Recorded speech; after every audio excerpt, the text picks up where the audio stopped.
You found the coolest place to be, the PlayStation collecting nerds, and come on, won't you sing with me? Welcome to the show. Gather round the boys and girls, collectors from around the world. They'll show the people what they need to know.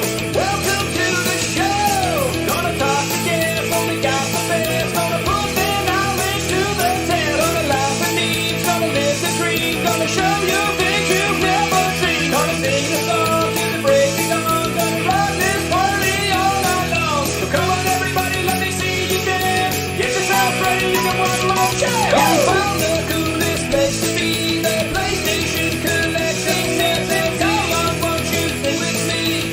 Welcome to the show. Gather round the boys and girls, collectors from around the world. They'll show the people what they need to know. Welcome to the show. Welcome to the show. Welcome to the show. Welcome to the show.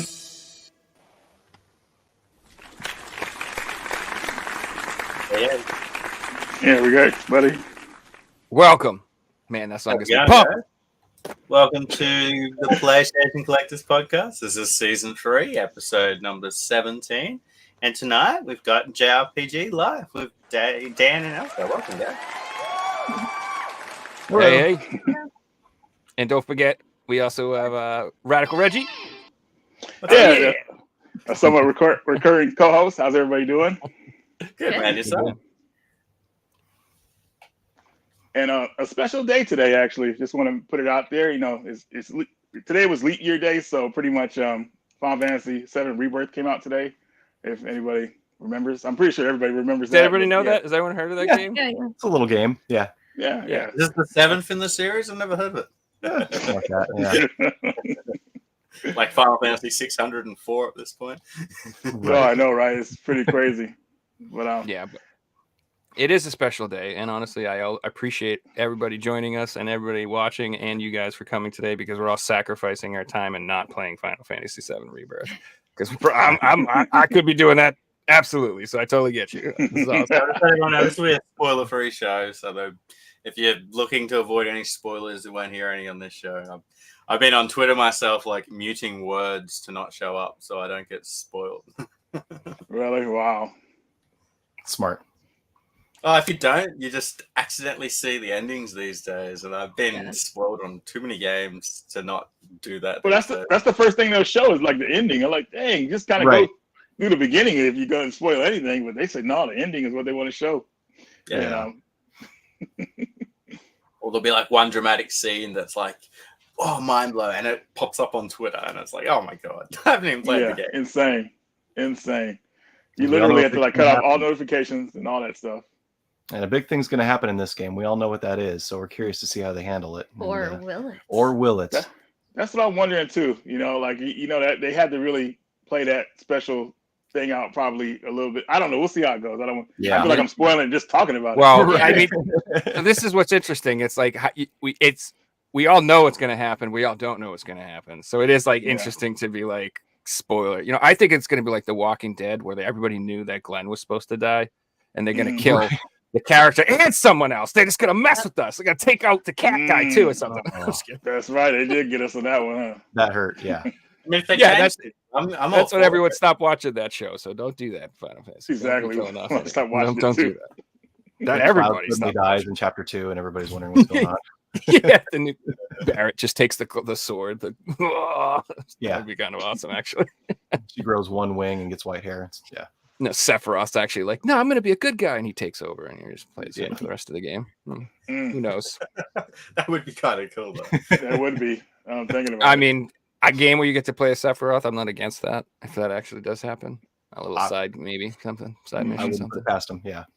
Yeah, it'd be fun. I still put Sephiroth down as like one of the hardest bosses in video games. Talking of Kingdom Hearts. That version of Sephiroth was pretty insane. The arena, yeah.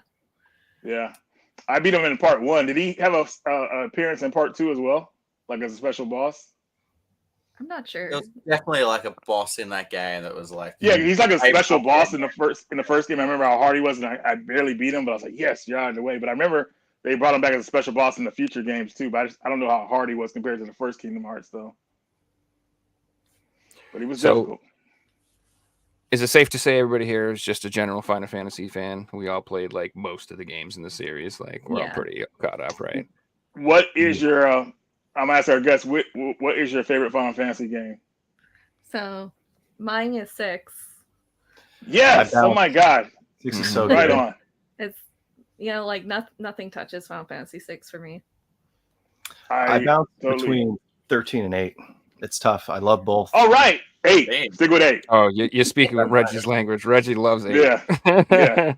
There you guys see it. Yeah. Right on. Great choices. I mean, any choice would have been good, but yeah. 6 I consider.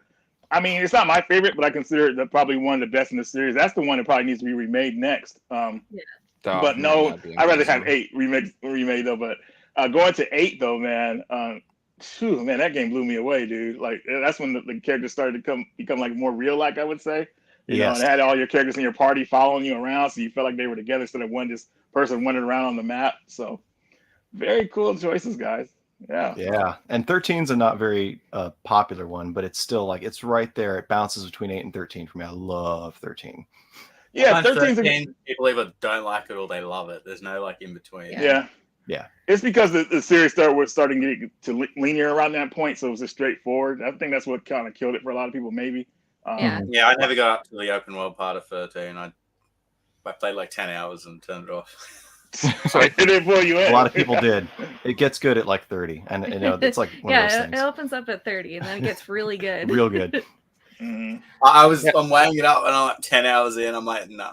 I feel like I've just gone on a straight line. The paradigm shift just It's so is good. so much fun if Yeah. you get the hang of it. So I was always like more playing like the old school turn-based games growing up, and I didn't play like 12 or 13 because when they switched over to the action games, I was one of those people who was like, I don't know if I'm going to be down with this at all. But like now that I've played Final Fantasy Remake and I played 16 and I've enjoyed those games a lot, and I like 15 a little bit too. I don't know. I did enjoy that game. I'm like really curious to go try 13 out because I feel like I bet it's fine. Like once you kind of know what you're getting and it's the shock of what it isn't there. I mean, I went through the same thing with Resident Evil 4. We've talked about this too. I was one of those people who like, I love the first 3 games. When 4 came out, I was like, what is this? This is not what what is this action game? How dare you spoil Give my me my game? tank And I controls. Yeah. yeah, but now in retrospect, I'm like, oh, 4 is so good. Like I love that game. Mhm. So it's just, you gotta kind of roll with the times, I guess. And yeah, I bet 13 is a lot better. I think people should go back and try it again with that mindset. I bet it's a lot better than people would It's expect. like the only Final Fantasy non-online game that we haven't gotten on modern systems yet. Everything else has got the remaster treatment. So Yeah, it's like I'm you sure get it's stuff on coming. the PS3, It has to 360. be. Yeah. And it's not really, I wouldn't call it action. It's definitely turn-based, but it's It's more like active time active turn-based, I guess. Yeah. Yeah, because that's what wasn't 12 like that too? 12's like it's like programming. Your Gambit system's awesome. Yeah, it's like automating your characters. I loved it. It's like kind of like the junctions where you can spend like an hour in the junction like trees and like make the fight strategize before you even get in. 12's similar, but more in what you're casting and what they're doing, and it's awesome. I love it. I love that. I'm when I talk about RPGs, like the nerdier the better. Like I really am like I want it to be complicated. I like it to be. I grew up with like the old school, ones where you would have to get a book this big to understand how to play that game, and it was like made by people who were true nerds who didn't care if you understood their game. They're like, no, you just either can play this or figure it out or whatever. Like I don't know. I like that. Like. Because there's always that learning curve. But once you master those systems, once you like take on that difficulty, like it's so fun to manage all that, to plan it all out and to have all that strategy going on. Like, I love that stuff. So good. Man, you sound like you're going back to the Ultimate days in a way. That's where I started. That's where I started. I was on Atari playing Ultima 4. Wow. Dude. Yeah, man. You have to like, that had a morality system in it. That game was so nerdy. Like you had to kill enemies to get like a certain avatar of something, and you also had to spare enemies' lives to become merciful to get like another avatar. Like it was way too. I mean, I had to get my older brother to help me play those games back then. Yeah. My I brother feel like played. JRPGs. Since I feel like JRPGs today are dumbed down. Like Yeah, They can be. very, Some are, yeah. just press X, you get through the game. You don't have to think outside of the box or anything. The only one I can think of recently, like within like the last 10 years, Demon Souls had the whole world tenancy thing that like you can explain that for hours and people still don't understand it. But like mechanics in games that are complicated just get removed these days. Yeah, it's unfortunate too because like that's how you became a gamer nowadays. People want a cinematic experience, so they just want to get through the game or whatever like that, feel like they're accomplishing something. And that's where the money's at for a lot of these developers. So they had to make their games kind of like appealing to everyone. And it's kind of unfortunate for like gamers like ourselves, I think, because, like the skill and all that stuff is gone or lost, I would say, that you put into the games. Like we talked about this a couple of weeks ago. There's not even really any game over screens anymore. It's just retry, or whatever like that. There's no penalty to messing up.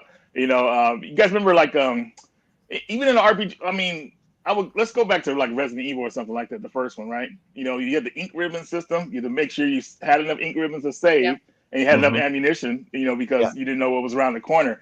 Nowadays, the typewriter, plenty of ammo. You're pretty much safe. So, it's just, I don't know. It's just they're trying to get everybody. Not everybody was into gaming back in our days. So I feel like that's why like the more people that are into it, the more they're just making games easier, I would say, because they want everybody to enjoy them. And unfortunate, something's lost in that. It does make it more accessible though to other people. Yeah, right. You release like a Dragon Warrior 1 on NES nowadays, and nobody's going to get into that series. No. Well, there would be a small proportion, but it wouldn't like be enough to justify making a new one and having the sales and things like that. I feel like the one thing they do to keep that experience is difficulty levels, but difficulty is a tough thing to balance. Like it's hard to have one game have an easy mode that's great and a good experience, and have a hard mode that is a great, good experience and it's balanced. It's hard to do that.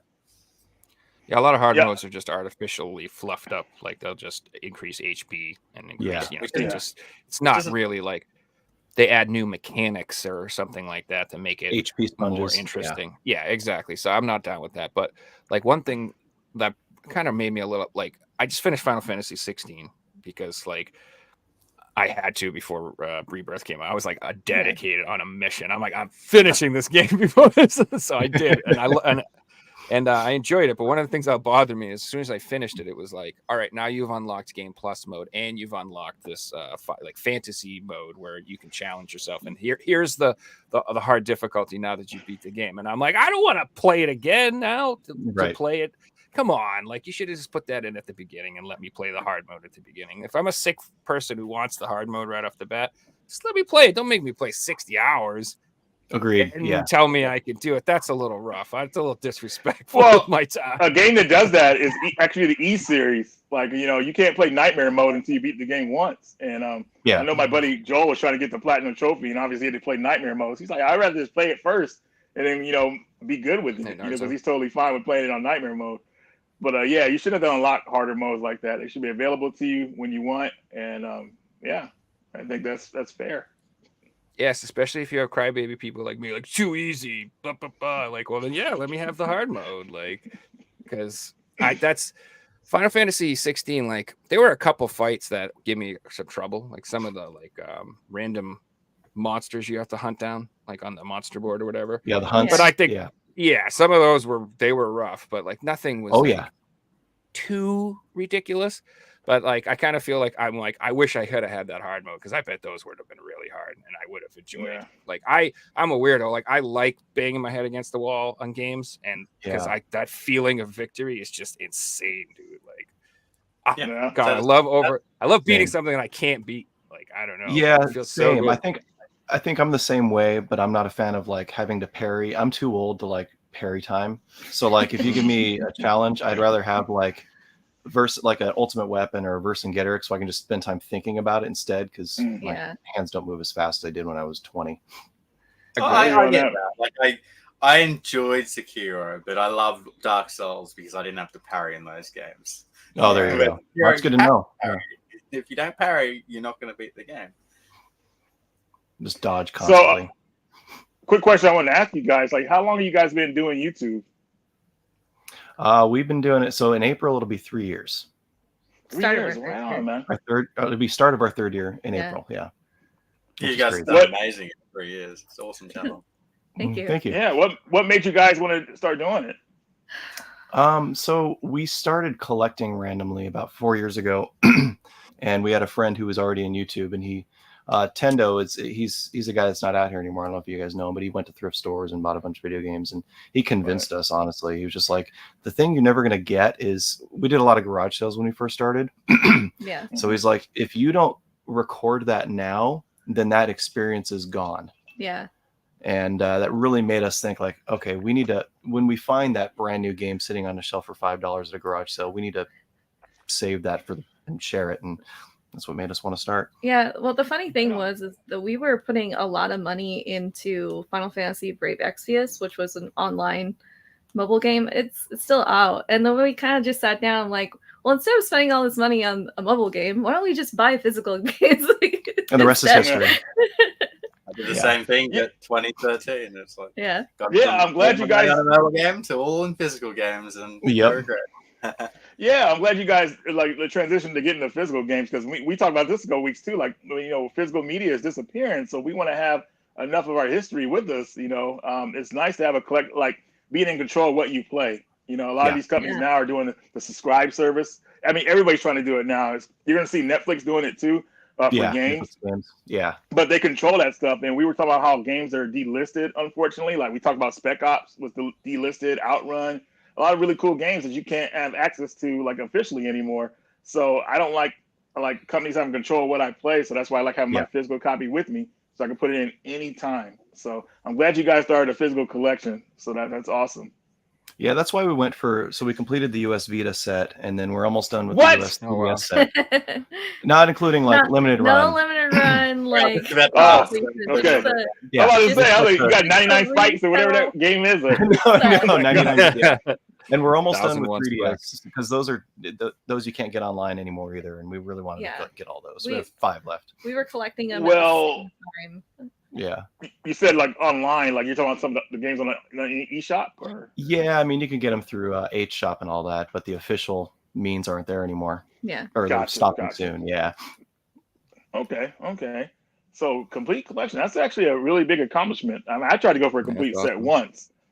Just 2 systems, Virtual Boy and Neo Geo Pocket, but I was so close. I had one more for one more for Virtual Boy, obviously the freaking Jack Rose, and then 2 more for the Neo Geo Pocket with Chinko games, but they were going for so much money. I was like, forget this, I've never played these games, so I kind of gave up. But it was a fun run, Yeah. But having a complete set is actually just really a big accomplishment, I think, because like having every game officially put out at your fingertips, that's amazing. That's history. So it's fun. It is really cool, but then there is the other side that half the games are shovelware crap. Yes. I had a full PS3 collection for 4 or 5 years, and this year I went through and sold all my shovelware that I'm like, why do I own all these sport games, and why do I own all these games? And now I look at my collection, and every single game is really cool, and I love it. And I'd be proud to show it off on Instagram or YouTube, and I love my collection more now. But I got no regrets collecting a full set. It was a fun experience,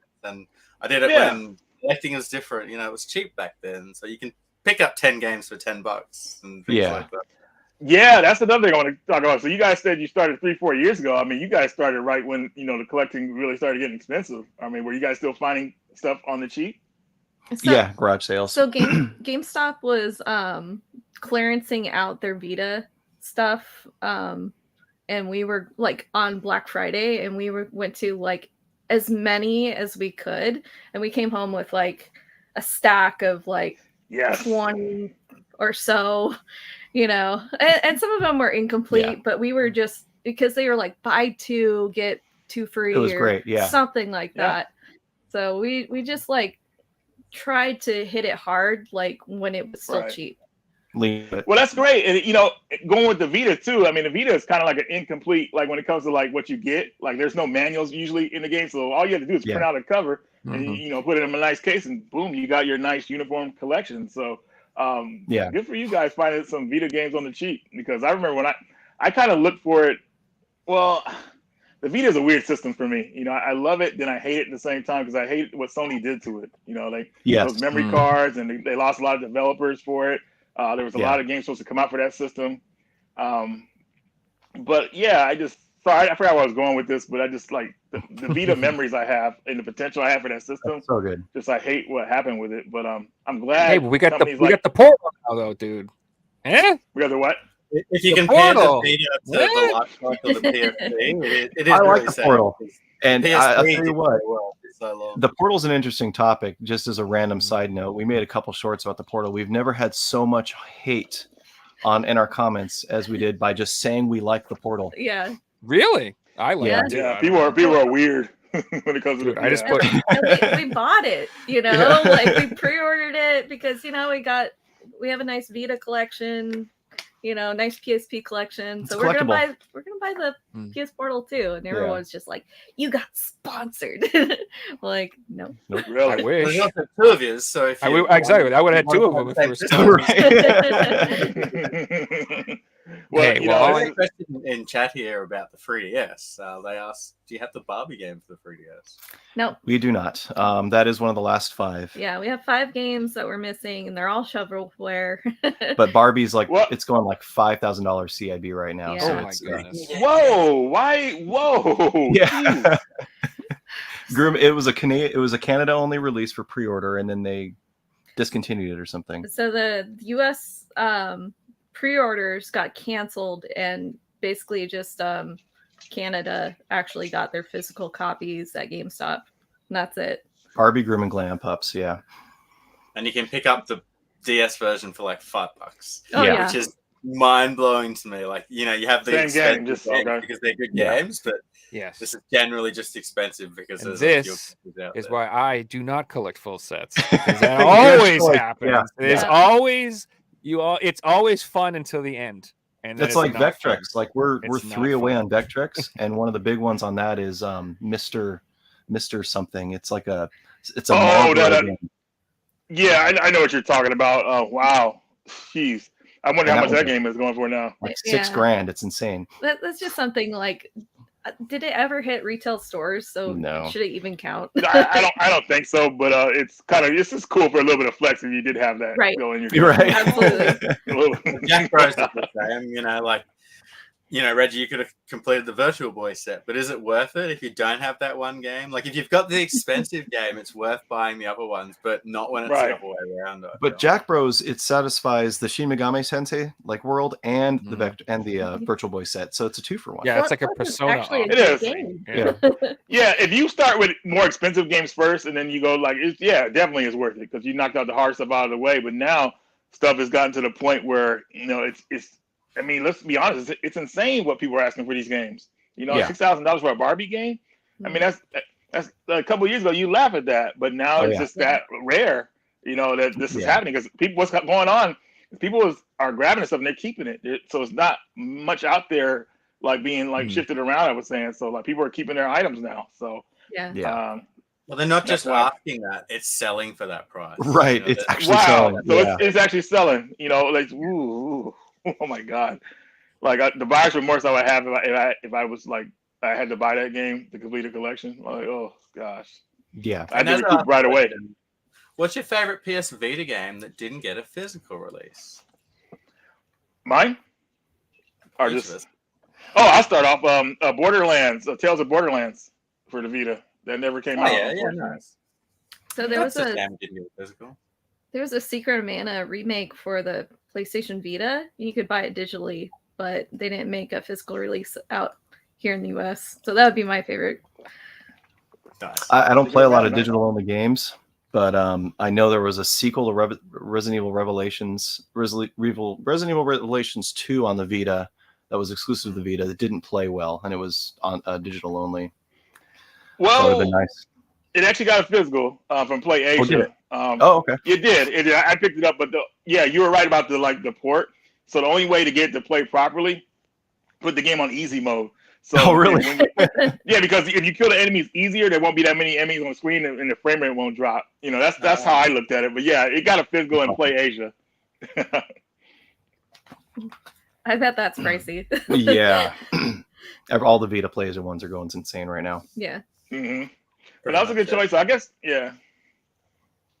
So I'm on the crowd that I never bought a Vita because I'm like, I'll wait for one to get cheap, and I was collecting for a free set, and I just made the decision that I'm not going to collect Vita games because they're too expensive, and they never got cheaper, so I never actually got into Vita collecting.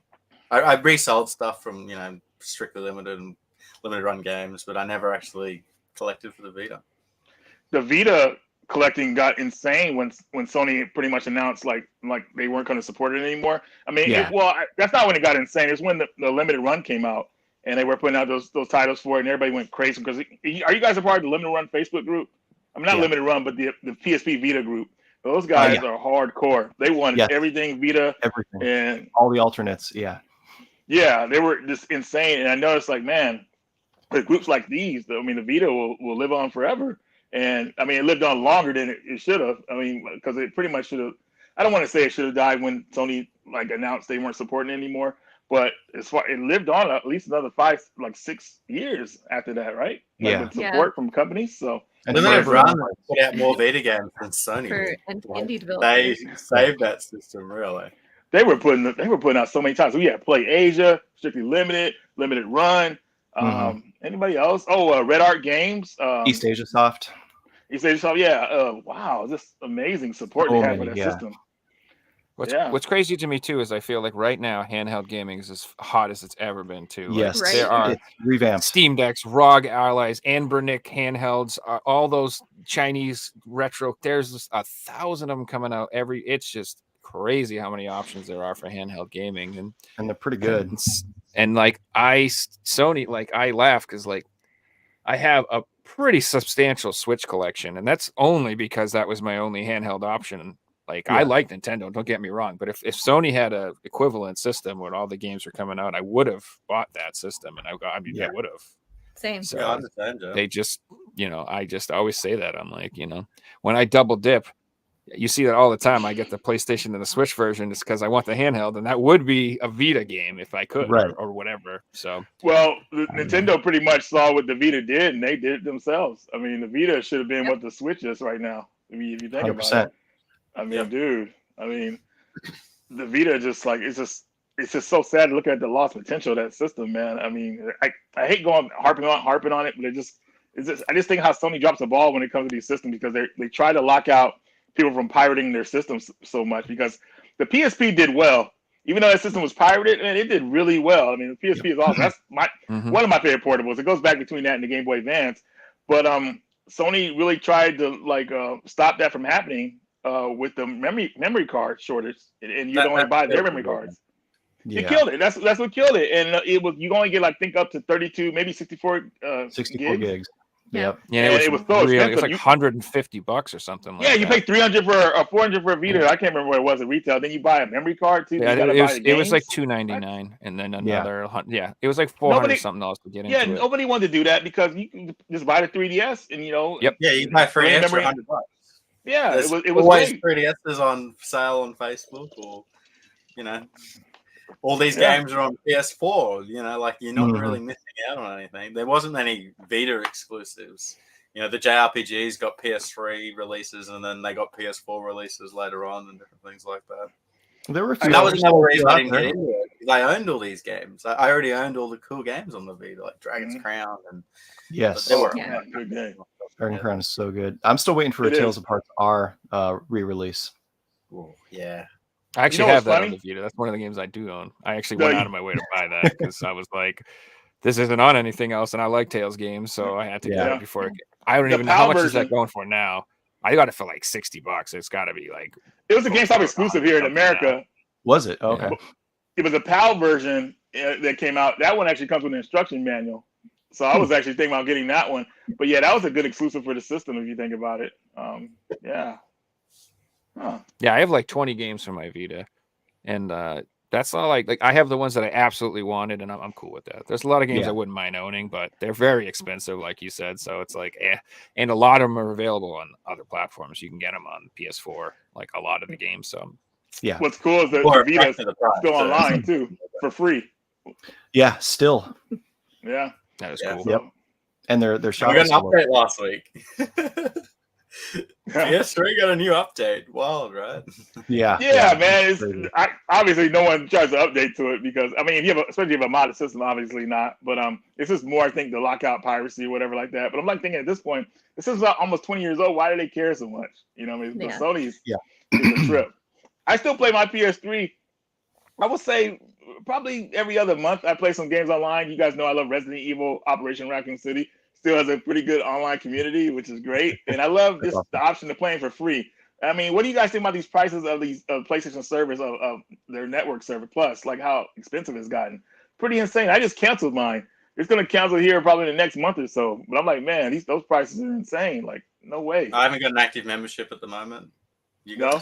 Yeah, we do, but I'd still prefer couch co-op. So we don't use it for online play. We use it for seeing what kind of free games are coming out to try them if we want to buy them physical or not. Yeah, for like cloud saving. Yeah, and cloud saving. Yeah. Smart. Yeah, so you guys like the traditional game of single player, this couch co-op, you know, like a lot of these games, online, multiplayer, all that stuff like something like Dead by Daylight, which I play a lot, but I'm ready to put that down because the PlayStation Network is too much, you know? Mm-hmm. I think they should like be somewhere in the level on Game Pass, you know what I mean? Yeah. But if they don't reach that level, it's hard to compete with Game Pass. It's such a good deal. Like, and then the thing that Sony haven't got going for them is Game Pass is on PC. I turned my computer on in the morning. I was chatting about it. Did this happen? I was chatting to Joe about Game Pass, and he's like, "Oh yeah, you should get it to play this game." The next morning, I turned my computer on. The first message is, "Play Game Pass today for $1." It's like you're making it so accessible, right? Yeah. Yeah, it's just no way Sony could compete with them on that. So what I'm hoping though, I mean, I still actively play my PS3 online and everything like that. So I hope that Sony keeps that going for another couple of years because I feel like they're on the way to shut it down somehow, like quietly. They're trying to sneak and do it, but hopefully they'll keep it online because I love like playing PS3 games online still, you know. And I have a lot of my moments playing online with friends recorded, thankfully. So I have those memories just in case it shuts down for good. But man, it has so much fun playing those games and not being tied to some kind of like active service made it even better. So yeah. Well, the day that does happen, there's plenty of games out there that'll be the last time they'll be playable. Like one of my favorite PS3 games is this game called Snipers Invisible, Deadly Silent. It's an online only sniper game, and it's so much fun. It's like Call of Duty with just snipers. Like it's generally really fun, but again, it's online only on that one system. Once the servers go down, the game's dead. Pretty sad. Yeah. Yeah, that's the sniper rifle. I always point it out right there. Oh yeah, that's why. I've been getting into Sniper Elite honestly recently, and never played it until like 6 months ago, and they're fantastic games. Yeah, those are. I got like really into sniping games for a little while. It's like I'm weird like that. I get like obsessed with certain genres, and I just play nothing but that for a little while. And I'll be like, I'll do nothing but rhythm games for like 3 weeks, 4 weeks, and then I'm like, all right, what am I doing? And I go back to horror games, or I go back. I don't know. It's weird. I was really disappointed with Sniper Elite 5. I bought it day one, brand new game, and I went to finish the game. The final mission is DLC. And it was like a mission that's on the front cover of the game. I paid full price, and I couldn't play the game that they like advertised. Oh my god! Final Fantasy 13 2, same thing. Wow. It's the future of gaming. It's like you're buying half the game. If you want to finish it, pay $20. Pretty insane, That's right? Those sniper games, though, man, they really bring out kind of like the adrenaline. I would say, like playing them. I was like all into it and everything. Like you guys ever seen that movie Sniper with Tom Bellinger? Yeah. What's his name? Zane. I can't remember. Billy Zane. Yeah. And like the rush he got when he took out some of those terrorist guys, and like he's like, yeah, and he kept like aiming at I was like, dude, like you actually get that rush in the game too when you get a shot off. 2 days waiting. Yeah, it's crazy. It's insane. So yeah, man, definitely. I feel like a lot of those games are underrated, but at the same time, they got to put out a full product if they want people to enjoy it. Man, they keep thinking about like downloadable content and how they can make money off of that. Because I think what these companies are doing, they're not thinking that they can make money off these games. They're worried about the DLC they have for games. So they'll give you half of the game, like Fixie, like you were talking about, and then like you'll get the rest of the game through a patch later or like some paid DLC, which is insane. So I don't know. They use like a battle pass where They want you to play the game for 12 months and pay a monthly subscription to play it. And that's their business model. And then they put skins in that because you're playing every day, you don't mind spending an extra $5 here and there. And, that's the business model today. It's not, we have to sell this many copies day one. It's no, we need our customers to be on this for 12 months, and then we'll go from there. And then they can survive. That's a company was saying Rockstar, one of Rockstar's employees, I think, said this in an article. They want to release Grand Theft Auto 6 as kind of like as a paid subscription, pretty much. And not that they're going to do it, but they want to. And they could get away with it with the new generation of kids because they don't care. Like they haven't been taught the value of the physical dollar. Like you buy something, you own it, or whatever like that. They're all about online play and in the moment type stuff. So they could get away with it with those guys. I'm just happy still that Grand Theft Auto 6, we're getting a story DLC single player, and you're not forced to go online. Online will probably come in probably months later. And we talked about this fixing before, but my online experience with those type of games, man, is never really good because everybody's trying to kill you. Unless you're putting in the time, you're not going to have a good time because there's people out there hacking, cheating, putting in thousands of hours. I have bought one DLC in my entire life and played it. Nice. And that's how I feel about it. The only one was a Resident Evil Village because I can't do really first person much anymore. Once I got the third person mod, then I was able to beat it. It was much better in third person. That's the only one I've ever played. And I don't know if it's or what. A few months, and that's Elden Ring. I bought every From Software DLC. I've never been disappointed. I'd say the Bloodborne's got the best DLC of all time. It was $20 and you get like a 50-hour experience out of it. That's real good. Right on. Well, this is why I think JRPGs or like old JRPGs are the best because one of the reasons that I fell in love with that genre specifically is because back in the day, you knew you were getting your money's worth when you got a JRPG. You were getting some content, baby. Final Fantasy VI. You talk about that. Like that's my favorite too. Like that was a pretty impressive Super Nintendo game. Like I put some time 100%. Into that game. You know what I mean? And like when I was a kid, I remember my dad a couple of times he bought us the wrong game. And he, $50, $60, he brought it home, and me and my brother, we beat it in like 3 hours. He's like, "What the? Are you kidding me? You beat it?" I'm like, "We beat it. Forgotten Worlds is an arcade game, Dad. You should have looked that up. We beat that." I was like, "What are you thinking, man? Like that ain't gonna do it." And so, like, that's why my family specifically, we got a lot of RPGs because my dad's like, "Here, you little bastards, that 100 hours, leave me alone." Yeah, dude. So like, and you just got what you paid for, and you didn't have to worry about any DLC or incomplete experiences or anything like that. I'm like with you, man. I don't buy DLC. I just nah, man. Like, I just beat Final Fantasy 16. If there's more DLC, I don't care. I'm not doing that, dude. I don't need more. I'm happy with that. Like, if you can't put it all in the experience once, that I'm purchasing, I'm good. Like, I don't be nickel and dimed. I remember like. I think it was Borderlands or something. It was like the first game. I like loved that game, and they kept coming up with more DLC. I'm like, what is this? I'm like, stop this. I'm like, make a new game, make a spin-off. Like the old days, you would get another game. Like, who I love does it? It's the Far Cry series. Far Cry always comes out with the game, and then they come out with another game based on the same engine. That's like another little spin-off game that you can buy instead of like price. Yeah. So you can get the new game and then like, whatever, Primal or all those little spin-off ones. Like that's awesome. Like that's what I want. Yeah, it's great. Because then I feel like at least I'm getting my own contained thing and it's worth the money and I have it on disc. Like I like everything about that. Yeah. When it comes to DLC, back when I would say the 7th generation, I felt like it was cool to have around. If you really like the game and you still wanted more, they would create some DLC for it. It wasn't like today how you feel like they just cut content out of the game and then they say, "Hey, this is DLC. You do later." That's how I feel like it is now. Planned DLC, like you said, it's like planned, gated content. Like a game that recently I played, I thought that it actually felt like the DLC was made after, like they made it, like was Horizon Forbidden West. The Burning Shores DLC. I felt that was worth it. I felt that was good. And you don't need to play it, but if you wanted more, it was there to expand the story and everything like that. And I thought it was really cool. But you don't get that with a lot of games, man. You could tell that stuff is cut out and they could put it in the game. Here's an example. Like that season pass they have with fighting games now.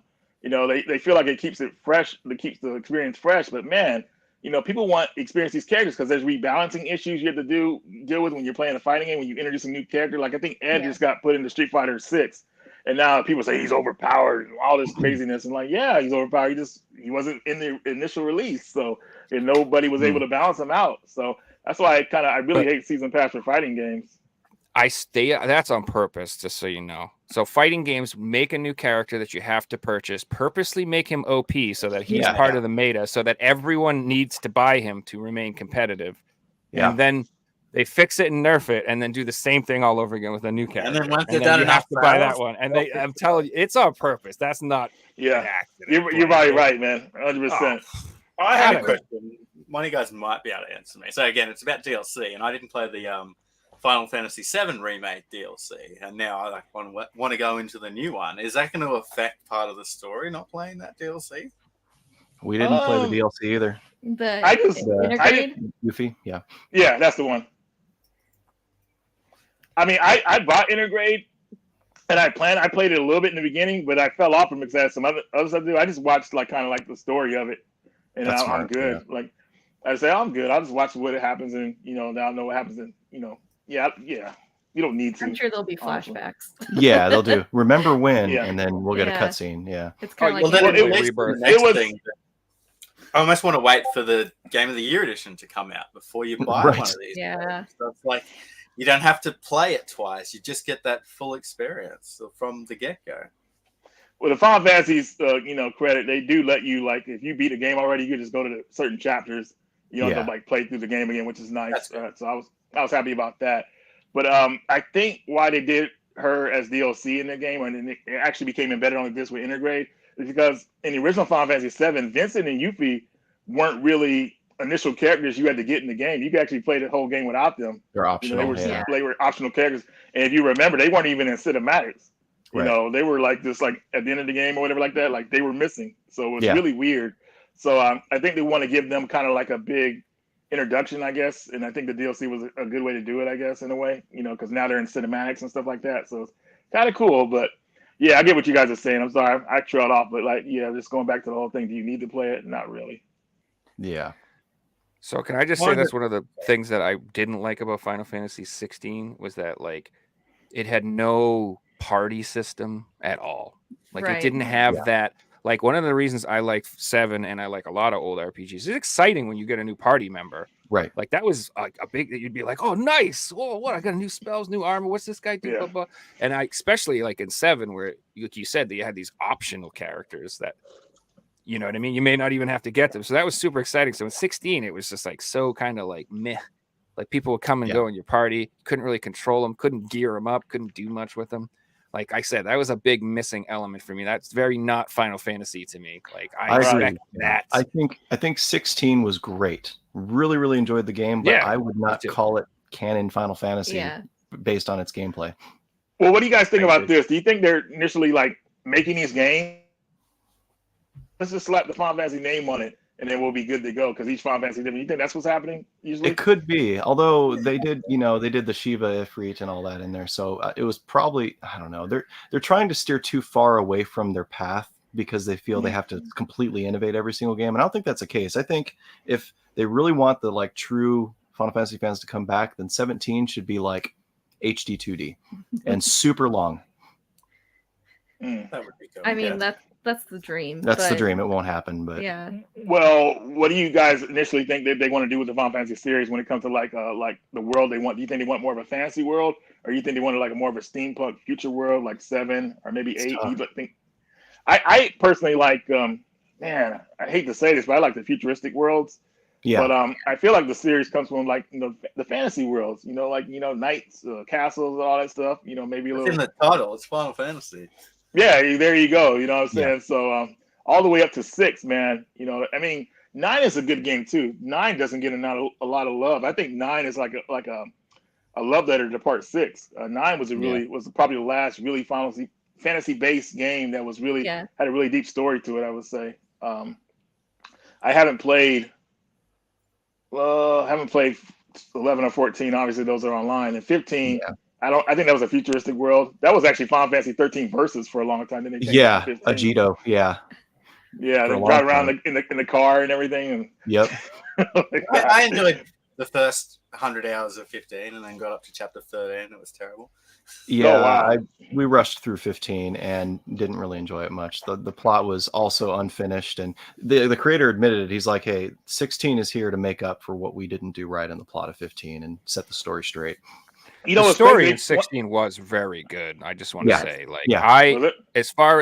so to me, the most important thing in an RPG or a TV show or anything is just how much you like the characters. Can you relate to the characters? Like, do you care about what's happening to them, or are you skipping everything because you don't care? And I liked the story, and I cared. And I'm a sucker for the damn dog. I got to be honest. The Uncle Byron. Uncle Byron was our favorite. Uncle was amazing, dude. And I liked the bad guys, too. I thought they were fantastic, dude. Like Ultima was insane. Absolutely amazing. I love the Jack dude. Who, I can't remember his name. Titan. I can't remember the guy's name. Oh, yeah. Oh, Titan, he was just terrifying. I loved Benedicta. Benedicta was evil. Benedicta was great. She was amazing. It was like the characters were great. The story was great.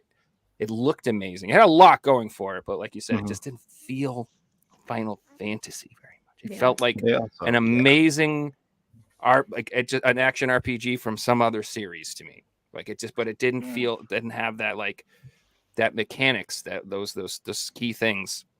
Like I don't know, just it was weird. Like not being able to summon Ifrit, but you'd like turn into him and you'd like do the quick times. It just wasn't the same. It was cool and it was kind of like it. It was like wearing a Final Fantasy skin, but it wasn't actually the same style of game. Yeah, I don't know. I got a question for you, Joe. Do you think if they didn't name it Final Fantasy, they just made it a new IP, it would have sold as well? No. And that's probably where they went, well, if we make a new IP, it's not going to sell. But, we need to pick a Final Fantasy. Well, IPs are so important. Yeah, I think what they did is they've successfully made people that like Final Fantasy 16 only, or that's the first one they played, maybe introduce them to the series and want to play other Final Fantasy games. Maybe. Yeah. Another thing I wanted to add, that now that we're seeing how successful the Final Fantasy remake is for 7, do you think they'll go down the path of let's give 6 and 8 and 9 the treatment that 7 got? Yeah, they're already talking about it. Top selling on PS1. They are talking about possibly doing 8 next, but the director that did 7, he said he doesn't want to be a part of it because obviously, I mean, this is probably taking his soul making this a decade of his life. Yeah, man. So he wants to pass it on to someone else, but they're looking to do 8, like rumors 8 next, hopefully, and then but the ultimate one will be part 6. I mean, that's considered the best one. If they remade that one, that would be big, and they would have to do it right. But they're proving they can do it right because everybody loves the 7 remakes. So. There are also rumors about another sequel to 10 that have been revolving around for a while. What I was just about to mention. Really? Yeah. 10-3. 10-3, yeah. That'd be cool. I'm down. To hear that sweet laugh one more time. 10 is a weird one for me because that was the first one. Yeah, I know, exactly. The voice acting, that's the first one to introduce voice acting. I had to really get used to because I used to like reading text and like kind of like imagining how the characters sound or whatever like that. Yeah, I still like that better. Better. I'm old school because my voices in my head are more entertaining than the silly voices. They always I read it like deadly serious in my head. Like when like the bad guy's talking, he sounds like Darth Vader, and he's like badass, and then they, you see the voice actors, and they always pick these people like, look, golly, guy. It's always so goofy. I'm like, all right, guy. Going to 10 though, they did make a sequel to it. I mean, 10 is a beloved game. I mean, people really like those characters, and the way that 10 ended, was hurtful. But then we got X2, and that kind of finished, like they helped, soften. They helped heal, I would say. They really get into it. But they could really expand. They could expand on that world, man, because that was a beautiful world. What was it called? Xanarkand? Yeah. No, Xanarkand was the city in the beginning. That was I don't want to. Thank you so much. Yeah. I mean, I can't. It's been almost 20 years, so like, the spoilers really a thing? Like for those games, like it should be fine.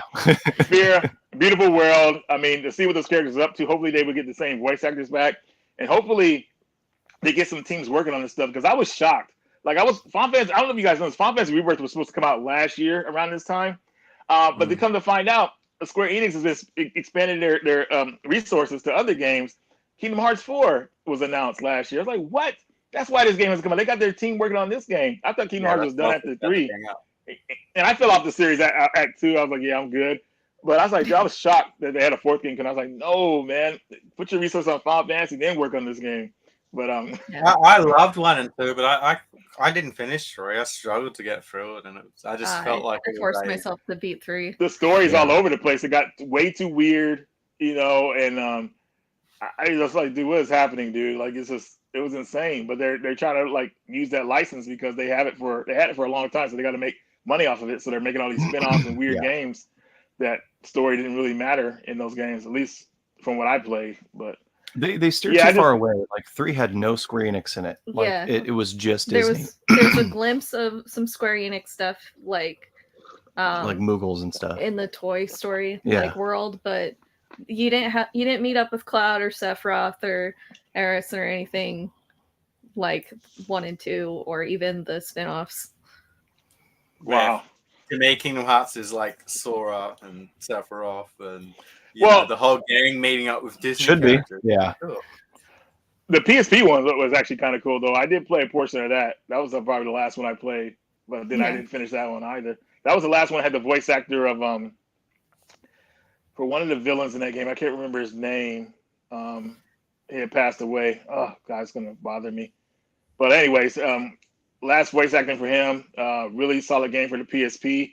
And yeah, that was the last one I really got into. I'm happy that people enjoyed that series. That's what I wanted. Because I remember before Kingdom Hearts came out, when they were announcing, kind of like they were announcing that Square and Disney were coming together. I was telling everybody, this is gonna be the best game ever, and people were laughing at me. And it was like a bestseller for that company. And even though I fell off from it, I knew it was going to be a big seller, because how often do you get a crossover like that with Disney characters like that? Yeah. That's amazing that Square was able to pull that off. So I first played it as a kid, and I never played a Final Fantasy game, so that was my introduction to Final Fantasy. And then the character, you get into it afterwards, and you're like, oh, that's the character from Kingdom Hearts 1 and 2. Right. Not just that, like Square Enix are going hard right now. If you forget about Final Fantasy and Kingdom Hearts, they have put out so many games in the last. It's ridiculous. I'm surprised they put 16 and 7 Rebirth out within a year of each other. That is crazy to me. They must have so many teams working, and it's great. Look at companies like Rockstar, 1 game every 8 years. They go hard. Yeah. Well, I think Final Fantasy 16 didn't sell as well as they wanted to, and I know Forspoken didn't sell as well as they wanted to. No. Forspoken would have sold better. I mean, oh my God, that game had potential. Oh, I'm sure it's actually a decent game. I just haven't gotten it is. It. It's just that when you release a new IP like that, and not trying to go harp on the game too much, but you got to have an appealing cover of it. Like the girl on the cover just looked like people are like, what kind of game is this? Like, what is this? Like she looked like hell. Like they didn't know what it was. You gotta, when you work on those covers for games, because people look at that stuff and say, hey, I might want to be interested in this game. And the cover didn't really complement the game. Even though the game, she cursed a lot in the beginning, but once you get to the world, it's actually pretty decent. But they dropped the ball in that game pretty much. Yeah. And what's with Square and swearing lately? Because that was really uncomfortable in Final Fantasy 16. I pointed that out too. There was a lot of swearing that was just odd. Like really out of nowhere to swear for no reason. This is doing it. I don't need F-bombs and stuff in my Final Fantasy games. I don't know. Like, and that bothers me because they even said like 15 was like too Japanese. They said like Western audience couldn't relate to it. It was like playing anyways. I felt like I was in a K-pop band. I could not relate to the characters. Driving around that car. Like when I said 16, so they were like, we're going to Westernize this game. And apparently they think Westernized are dumb and can't handle hard mechanics. We don't want RPG mechanics, and we like a lot of cursing. That was apparently like Stranger of Paradise. That's what we like. And I'm just like, guys, you're missing the mark here. That's not what we want. You know what they should do, man? They should actually keep doing the remakes while they work on something special for Final Fantasy 17. I think that's a safer bet for them to do because, like, I like Dan's. I think they should do a spin-off 2D pixel-based game. Not even Final Fantasy 17. It could just be Final Fantasy Legend of the Crystals. Call it whatever you want, like some sort of old school, Paladin's Quest 2. I don't care, whatever you want to call it. Just make a 2D game in that vein because they cannot have noticed that Pixel remastered collection selling for thousands of dollars. Like, obviously, clearly, there's an appetite for those games. People want those games, Yeah. and so for them.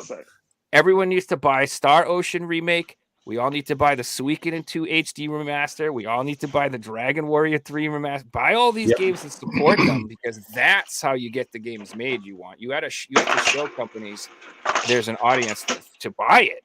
Like, it's especially nowadays, which we could even talk about this a little bit. There's so much layoffs going on, and all these companies are downsizing, and they're all trying to, think about they're thinking about the bottom line more than ever. So they're not going to take risks on stuff. They're going to try to do things that are sure bets. So that's why when you ask, like, do you think they're going to remake 8? And do you think yes, 100% yes, because if 16 didn't sell that well, and 7 and Rebirth is just cranking out sales, like, they're going to go, okay, let's do more of this, and let's go back to these games and remake them. Just like how when Resident Evil 2 remake came out, you got 3, you got 4, we're gonna get 5. They're gonna keep doing that until the wheels fall. Will they do 5? Dude, I don't know. They just remastered Last of Us 2. I don't know, man. Like, they're gonna we'll get a remaster of Chrono Cross and Chrono Trigger. Chrono Cross and Chrono Trigger. I think Chrono Trigger's like all right, we're going to go bankrupt if we don't release this game, kind of like fail safe. Yeah, if they're on the verge of like tanking entirely as a company, they're going to grab the axe, break the glass, and pull out the Chrono Trigger and they'll be saved. Yeah, they'll reskin Kingdom Hearts 4. Oh gosh.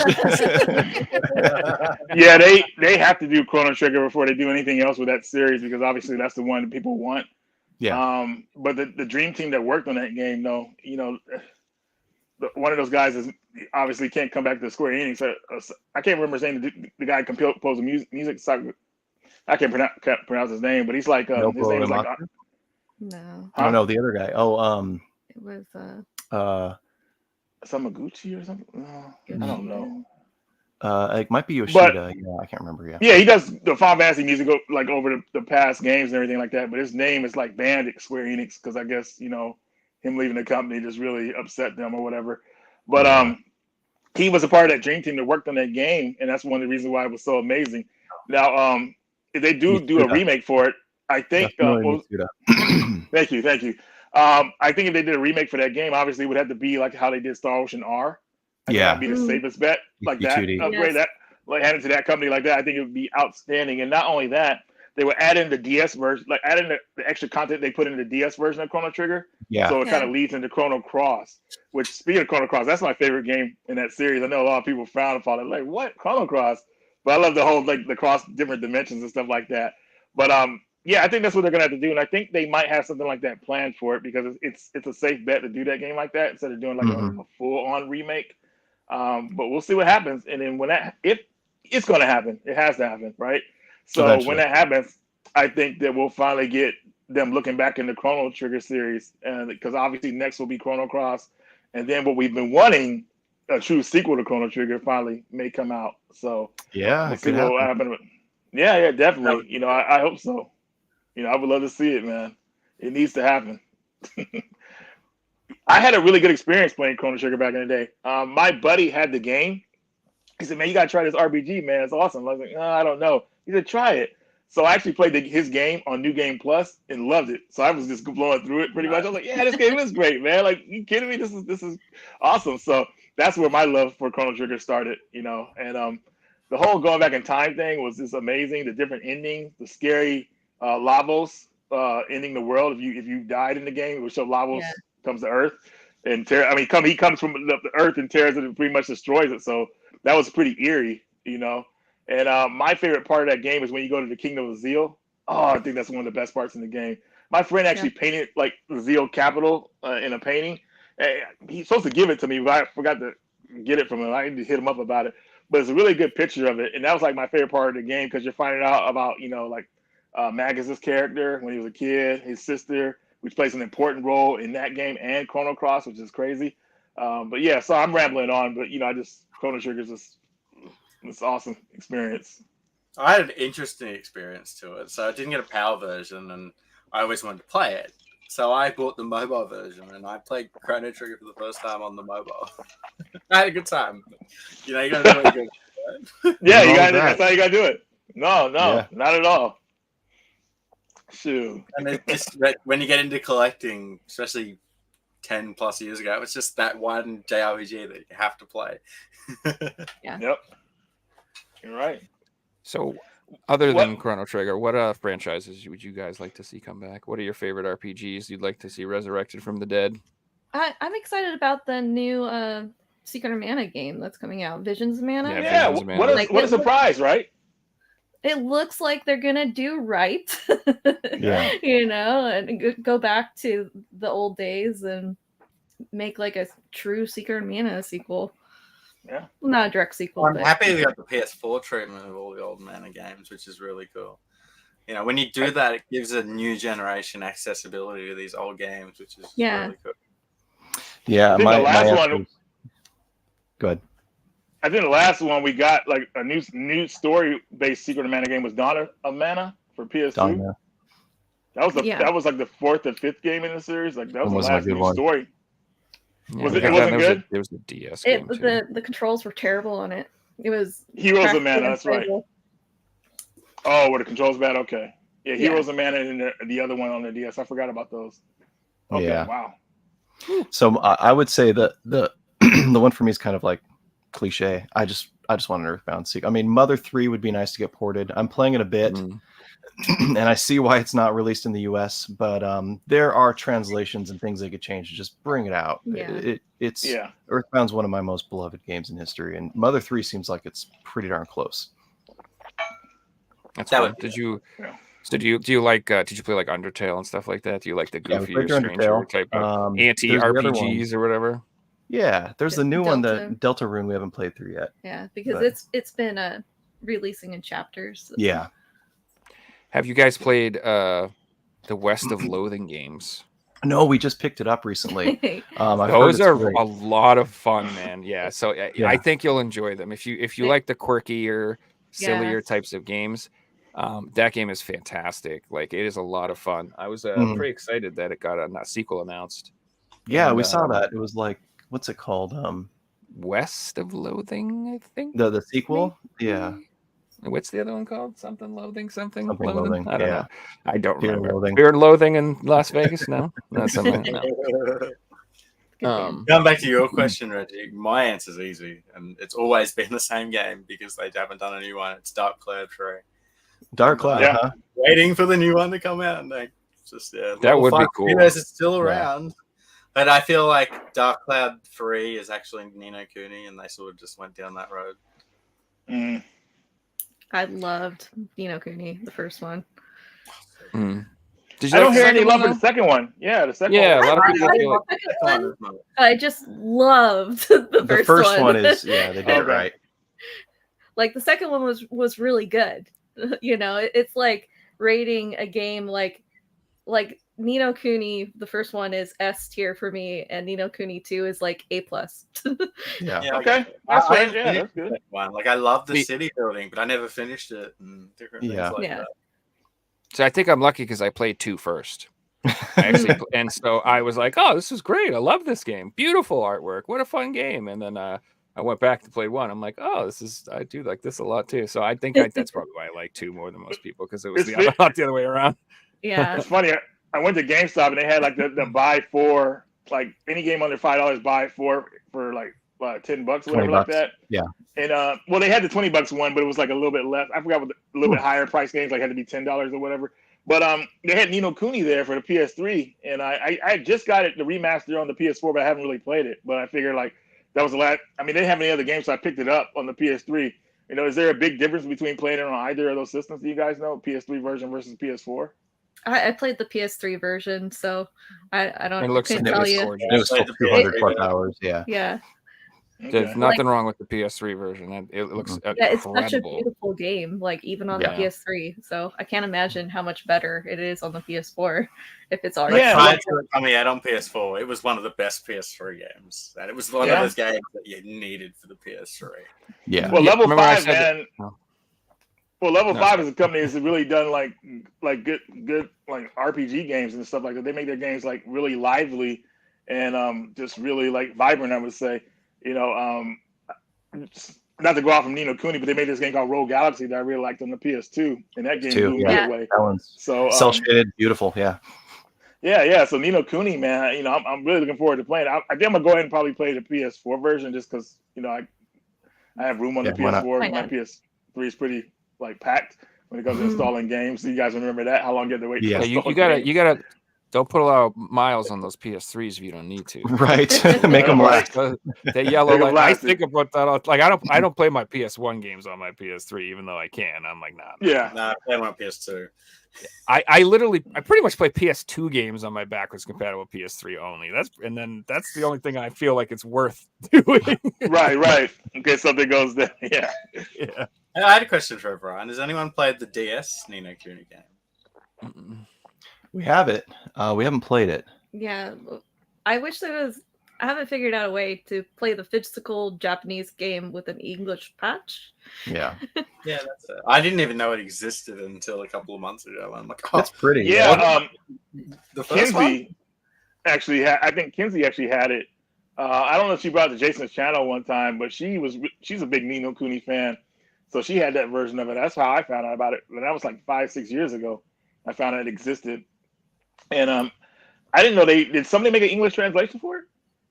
You can download like emulations and if you have an emulator you can download an English version of it. We just don't do a lot of hacking or we don't like sitting on our computer playing games. I know. Yeah, I hear you on that. Playing the emulators on the computer is like no, especially DS games and 3DS games, man. The double screen. Yeah. Did you guys hear the story where Nintendo have like sued the biggest person doing ROMs for the Switch, and it's like it's hurting the Switch basically, and they're not going to support this themselves, so they're just like, we'll just sue you, get rid of it, and then not put something in. It sucks. It's odd. It's strange that they're doing it now at the end of the Switch's life cycle, where it's like almost moot of a point that they're moving on to their new system in a year. Yeah, I understand, but like. This would have made more sense to me 4 years ago. In the beginning, yeah, exactly. You're right. This is Nintendo, man. When that money, they just don't want that flow to be interrupted, and that's why they get crazy. Like, remember how they went after the people that had ROMs on the internet a few years back? Well, pissed me off. Yeah, when they released the Nintendo Classics, they went and shut down all the sites. That was so messed up, man. Because I remember there's this website I used to go to called Dreamcast ISO or Dreamcast Paradise or whatever like that. They had everything you needed on there, made it easy, friendly, good forums.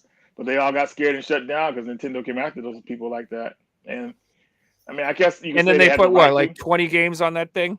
Yeah, not even that many games on there, dude. You know, it's like, come on, man. If I want to play Russian Attack, I want to play Russian Attack. You didn't even put it on there, man.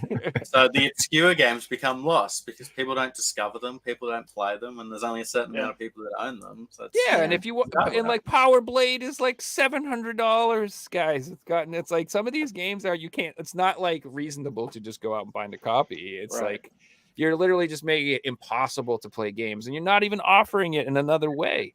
You're not offering it. Nintendo's making any money off of that game or losing any money off of it. Yeah. Like why Nintendo? The entire library is. They could just put on a database and charge you $1.99 to download every ROM that you want, and people would we would do it. And but then now I'm going to get mad because I'm going to talk about the Wii store. Yeah, and I bought a bunch of games on the Wii store, and they don't let me transfer them over. And I hate the new Nintendo Switch Online service. I want the damn old Wii store back. That's what I want. I want the Wii with that nice music too. I love that, dude. I think what they're doing. So 3DS and DS are kind of lost right now. I really think the next Switch is going to have the capabilities of playing those in some fashion. They're going to release that on the online shop. Just hot take. It's coming back. They need those IPs. Dual screens, but separate. Like here's a top screen. Oh my god! The other optional Wii U tablet. You don't have to buy. We're just bringing the Wii U back. You can. No. Just you can buy another. Yeah, exactly. You just buy the tablet for $200 if you want one. Now you can play DS games. Bang. Well, the thing that makes it difficult is a lot of the 3DS games are designed for 3D on the 3DS, which isn't in the Switch. So like, they have to either change the game or take things out of it. Puzzle games. Yeah. We just certain games that you use a touchpad for and different things like that. Do you guys really think Nintendo's going to do a Switch too? I think they're going to do something that's totally different. I think it's going to be, it's going to be different. If they're delaying it another year, it's that different. That's what I'm thinking too. I mean, I think it's going to be pretty close to what's already out there, but it's just going to be like the next level. And the fact that they haven't released anything or announced anything first party after Princess Peach tells you that they're probably not going to be backwards compatible. That's not backwards compatible. I'm not surprised. I would be surprised if they made it backwards compatible. Like they made it backwards compatible. They would not to work on the new system, and you have to run like everything. Only. Here's the thing about Nintendo about backwards compatible. They don't need to, because people will buy that thing like day one, no questions asked. So you'll have people that are upset like us, no backwards compatibility. But you see how crazy people are for like Nintendo stuff. They'll buy multiple systems because they're different colors or whatever like that. So they have that crazy fan base that they know that will guilty. If it's not backwards compatible, if it's not backwards compatible, I'm gonna go buy 3 Switches. Right. I'm buying 3 OLEDs. I'm gonna go get all the games that oh man. It's gonna they'll release some big IP that you're like, I want to play that. And that's where they get you. Sure. I mean I'm not like when things go all digital, which inevitably will happen, I'm not like never gonna game again. You know what I mean? Right. Like I'll buy the system and I'll probably buy a couple games, but will be significantly less. Because I've tried to explain this too. Like there's no FOMO in a digital market. None. There's none. There is no pressure for me to purchase a giant digital library to sit on my hard drive. I don't care. It doesn't bring me any joy like this room full of games does. So I will only purchase and play the games I'm going to play. Yep. And that is significantly less than the games I purchase now. At the end of the line, with digital games, will go on sale. Yeah, they will go on sale. That's a thing. Like I think Nintendo properties, especially, they're more likely to put their digital games on sale than their physical ones. Because like when they did the port of Star Ocean First Departure on the Switch a couple years ago, there was no physical game. And I was so mad because I'm like, all right, PlayAsia, you got me right. No. Anybody? Nothing. So I had to buy it. That was messed up. I was looking for that too, and then they make the sequel a physical. Like oh, surprising! This one's getting a physical. So very weird they did that. But once again, I missed out on the special edition for that, and I was so mad. Oh, for Star Ocean R. Yeah, this was crazy how I got mine. Because I missed out on it too. It sold out like almost within like an hour of it. If you guys remember that. And I did a video talking about how I was excited for Star Ocean. And I guess Square Enix liked it so much, they contacted me and they sent me the collector's edition, but it was missing the game though. I already had the game, so I was good.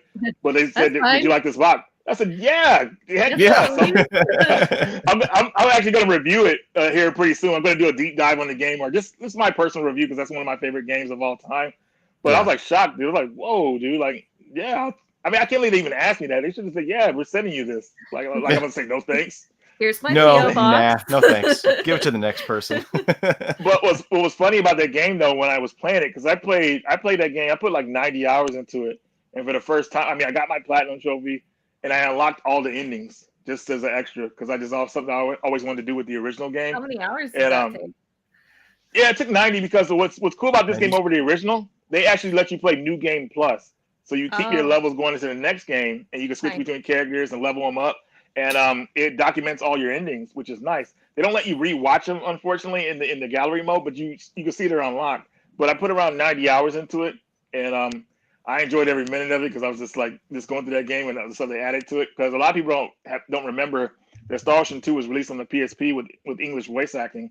So a lot of people haven't played that version, so they transferred the voice acting to the new R version, and it's really well done. So I had a great time playing it. You know, I was a little burnt out towards the end because unlocking like 99 endings is insane. The original game had 81 different variations of endings, but with a new character added to this game, they added a few more. So like, dang, dude. But there was one ending that I never knew that was in the original game.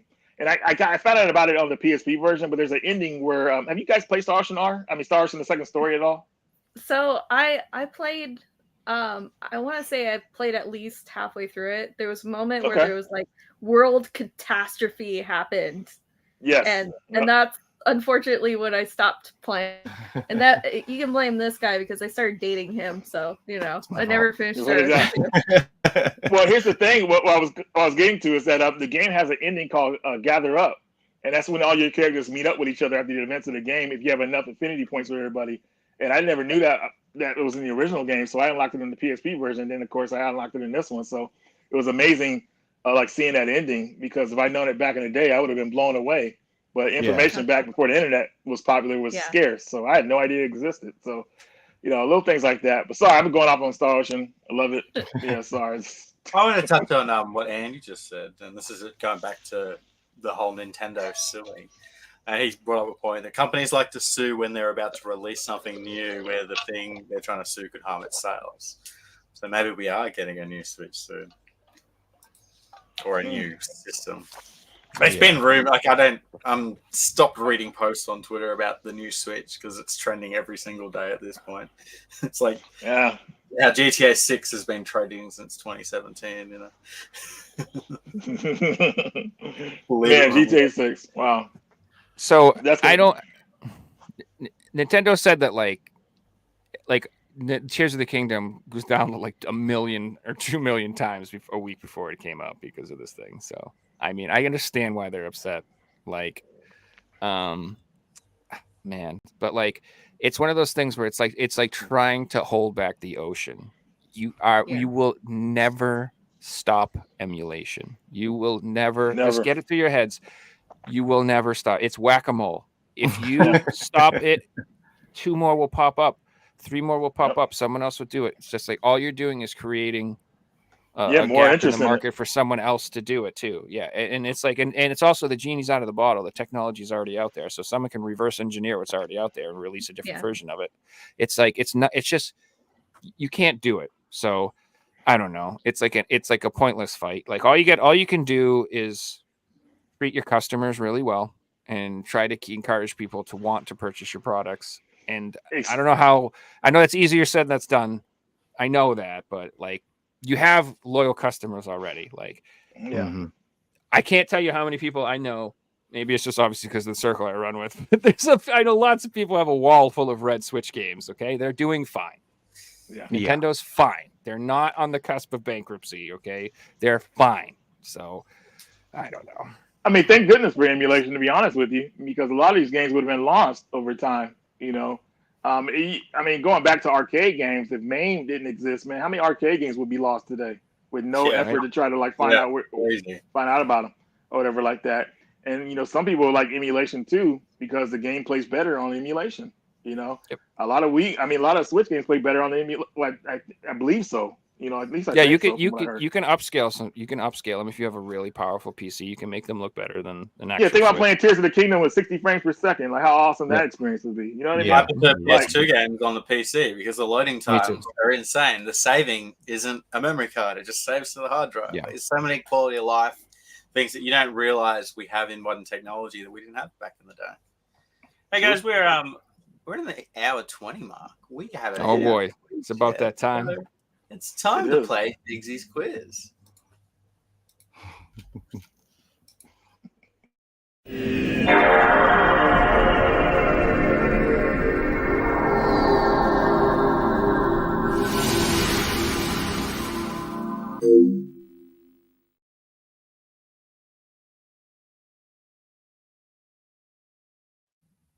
All right, this is going to be a lot of fun today.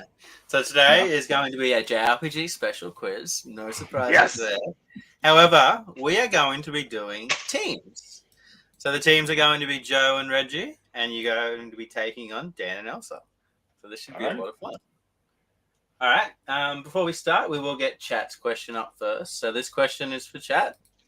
Chat, I need you guys to name the video game title from these photos. We'll leave it up for a second.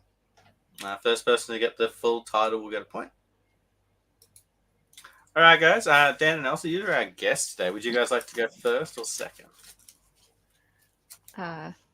Second. Second. I never match wits with the Sicilian. I love when people say second. All right, so let's get into it. Question number 1.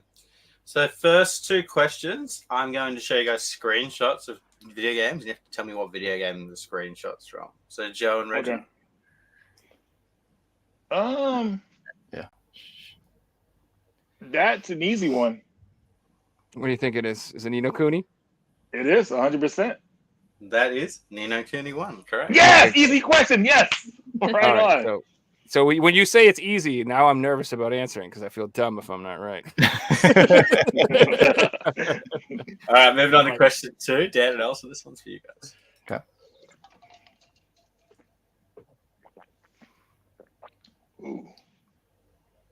Ooh. Oh yeah, I know. That's Skies of Arcadia. That is Skies of Arcadia. That's correct. Good one. That was my guess with the airship. Mm-hmm. Yeah. All right, now question 3 and 4. I'm going to play a soundtrack, and you guys have to tell me what video game this soundtrack's from. I'm so bad at this. Is all you. Joe and Reggie. Good thing Mortal Reggie. Kombat.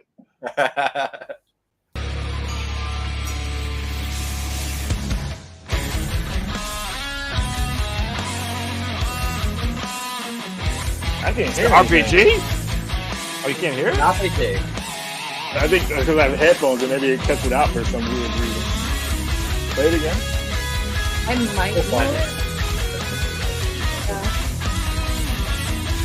I can't even.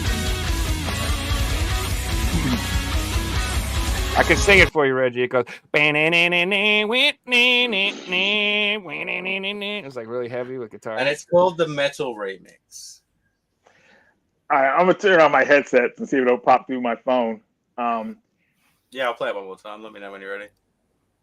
Play it right now. Freaking epic, wherever it is. Yeah, go. This is all on you, man. You gotta say what I can't hear anything. Oh, come on. So This that's is like a how it is, remix right? of it? This isn't even the original song? It would have been in the soundtrack.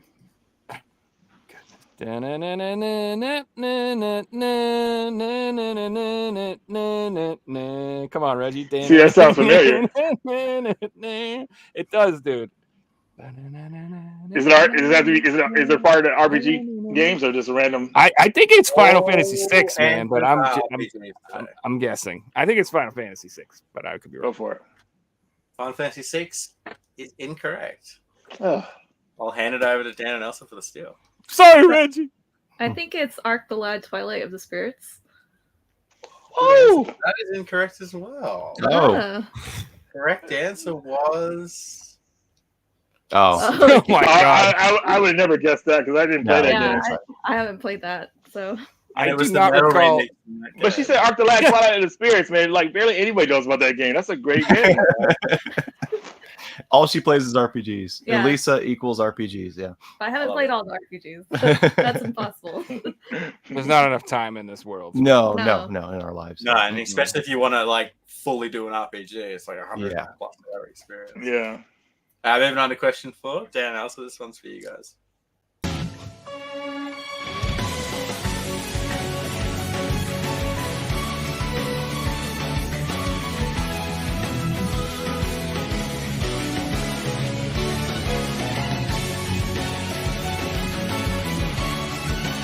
Real good. God.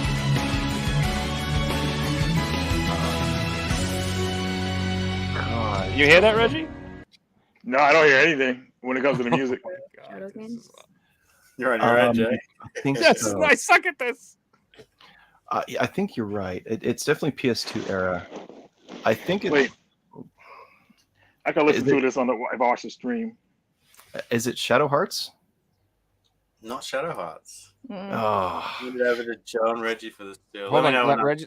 Yeah, Play let, it. let Reggie do his thing, ready. Yeah, like give me a second. I'm just gonna log on the stream so I can hear it from the stream itself, and then hopefully. You wanna play it, I'm Yeah, sure. it's great fun. Great. Yeah, I might actually get it. Okay, hold on. I'm watching the stream. Go ahead and play it, baby. Good. It'd be a good Beat Saber track. Yeah, you were not kidding.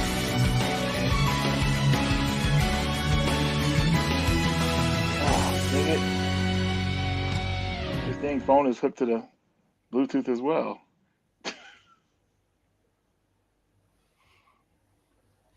I have no idea, dude. I'm gonna say something obscure. Like, go ahead, Joe. I gotta fix this one. Dude. Oh, I think it's You can take a shot.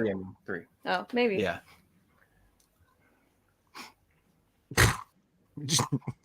Jade Cocoon. Jade Cocoon. So the answer we were looking for was a newer game. I wouldn't have got that either because I never played that one. Yeah, haven't played it. It's on the list. It's on the Playing back. like 5 hours into the first one. Amazing, but it's like, do I have 400 hours for it? Dude, I beat the entire first one and it was insane. I think I put like 100 hours into it, and it was wow. Yeah.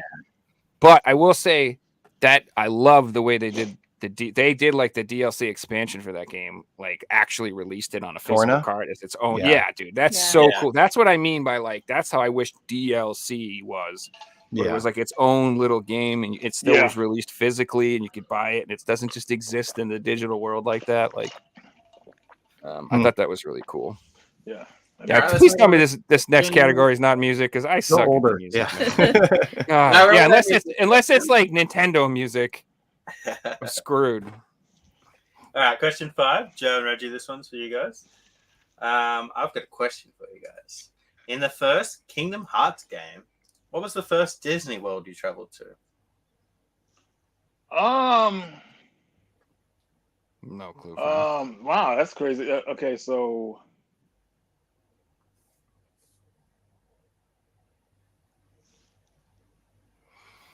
it was Twilight Town? Twilight Town was not the answer. Oh.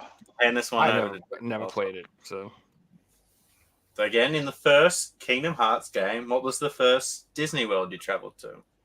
Oh no! Wait, I'm trying to remember. I think.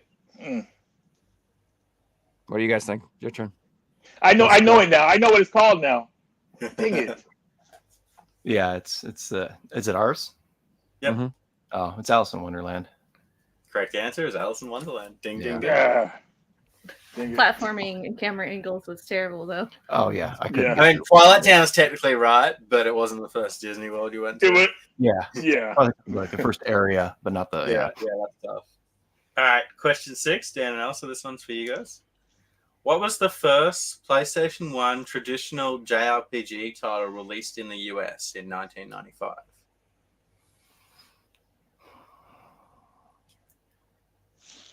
I think you're right. Yeah, it's either that or 1995. Yeah, release titles. It would have been really janky. Release title. They wouldn't count Brave Fencer Musashi because that was a little too off the course. Trying to think by just looking. Oh, it could be Wild Hearts. Yeah, I was thinking about that, but I don't remember if I played that before or after 7. I think we're just gonna throw it as Beyond the Beyond. I think it's Beyond the Beyond. Yeah. Wow. Correct answer. Beyond the Beyond. Yes. Whoa. Good job. That game had so many like load. I mean, like yeah. That's why I can remember it was like released because it didn't play well. It was really rough. Yeah. For like the time. We're almost thinking Wild Arms, but I can't remember if I played that before or after 7. All right, moving on to our last question. That was impressive. Next question is going to be worth 9 points. Have you got to earn each of those points one at a time? You're both going to have 3 strikes each. So I'm going to show you guys the first 9 Final Fantasy games by logo, and you have to match the logo with the game. Joe and Reggie, you guys will go first. Okay. So easy. The first one is going to be Final Fantasy 8. The first one is Final Fantasy 8. That's correct. Dan and Elsa? So the second one's obviously 7. Second one's Final Fantasy 7. That's correct. The fourth one is going to be Final Fantasy 10. Fourth one's Final Fantasy 10. Ninth one is Final Fantasy 6. Ninth is Final Fantasy 6. The sixth one is going to be Final Fantasy 3. The sixth one is Final Fantasy 3. Oh God, dude, second guessing myself. The seventh one is Final Fantasy X-2. 7 is 10-2. That's correct. You guys are damn good at this. You're just sitting over here twiddling your thumbs. The fifth one is Final Fantasy 9. The fifth one is Final Fantasy 9. Reggie's keeping you in it, bud. So the eighth one is Final Fantasy 5. That's correct. You guys nailed every single one of them. No is there any strike left. No, 3 is the only one left. Oh, 3 is on there. Oh, okay, I'm sorry. Yeah. Judgment System. I think that's 12. Which one, sorry, Reggie? 3. I mean, all we have is 3 left, right? So number 3. Yeah. I believe that's your first strike. What? That was wrong. Yeah, it's a picture of Cecil from 4. Oh no! I think, right? Yeah, I think he's right. He's right. And that's all of them, right? We got any more? Yeah, that's it. That was cool. Joe, I let you down, man. At the end of that, You let me down. You guys didn't know anything. 5 points. But today's winners with 8 points goes to Dan and Elsa. Well done, guys. I should have been safe and kept it under 10. And I'm just checking back, and we do have a correct answer for chat. Mario correctly answered 7 Days to Die. Well done, Mario. Yes. 7, 2, and That then was the first question for us. The commercial for that game was way cooler than the game itself. Why is die DIY? Close enough. It sounds the same. relax. It's not right. Have we got any pickups or Actually, I'll show you something really quick. I'm gonna put my butt on the screen. But All right, let's get the full screen going. Oh, all right. So Final Fantasy is kind of neat. This was our wedding invitation. I just wanted to show that off because it was kind of neat. Oh, very cool. Okay. Yeah. So we had our friend make us into the Final Fantasy X kind of style. So that's actually a photo of me proposing to her, put into the Final Fantasy style. That's why we're like obsessed with Final Fantasy. If you can see right here, that's actually the photo of me proposing to her back in Japan. Right on, man. That's awesome. that's So really they turned it into that, which was so that's 10 holds a special place in our heart. So I wanted to show that. Good That's stuff, really cool. Good stuff. Okay. Well, shoot, Joe. I mean, do you want to start, or maybe I'll start? I'll start. Oh yeah, you go. Go ahead. Go ahead. Let me go. You guys, you'll have cooler shit than me. You always got the cool stuff, Joe. What are you talking about? Yeah, Joe always has the cool stuff, and a lot of it too, man. I have 37 games. Just be real quick. No, I'm just kidding. I don't know that many. But I do have a lot of RPGs though. This is like RPG day. I'm so happy. This is all worked out. Yeah, a day we'll never forget, man. The 29th. For real though, this is actually quite exciting. So these finally came in from Limited Run Games. I've got my copies of PlayStation 3 portable. That's the PSP version remastered or remade? Yeah. That's correct. So this is not the Reload remake that just came out. This is just a port of the PSP games that they. So you can play the girl in that version, okay? Yeah, and you know me, I had to have it on the PS4 because I collect PS4, and you know I had to have this. I had to double dip because now it's a portable. It says portable. You can play it on the go. You can play it on the go. I had to. I had no choice. I mean, it was just required. So yeah, I picked those up. I'm pretty excited about it. We all know about Persona. I'm not going to go on. You play it on the PlayStation Portal. Yeah, play it on the go. On the PS4 version. That's true. Which I just played Final Fantasy 16 on the Portal and loved it. So when people say they don't like the Portal, they're wrong. Playing Final Fantasy 16 and having it handheld looking amazing was incredible. Because I have a Steam Deck and my Steam Deck would have just melted into a puddle on the floor if I had attempted that. Because that game 16, especially the end when you're fighting Ultimate, good God, did that look insane. The particle effects and the light. I was playing on my OLED and I'm like, I think my TV's gonna melt. This is just. Did you hear about people whose PlayStations were smoking? Really? If you play that for 20 hours straight, I could see that happening, bro. Yeah. God, And they probably had it stored in a spot which got really hot, but it was the first game where multiple people were saying my PS5's on fire. So it was only happening during boss fights too. I mean, obviously I picked this. Nice. I didn't get the fancy deluxe version. I know Reggie's disappointed with me. I got the regular one, but it's sold out. I know.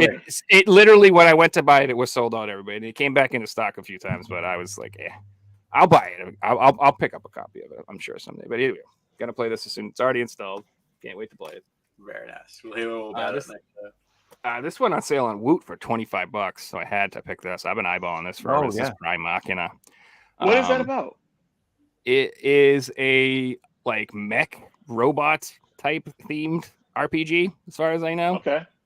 It's got robotic waifu. It says, in a world where humans are extinct, synthetic beings must bring them back. So it's like that futuristic, post-apocalyptic, robotic, sci-fi robots with nice boobs. You know, my type of thing.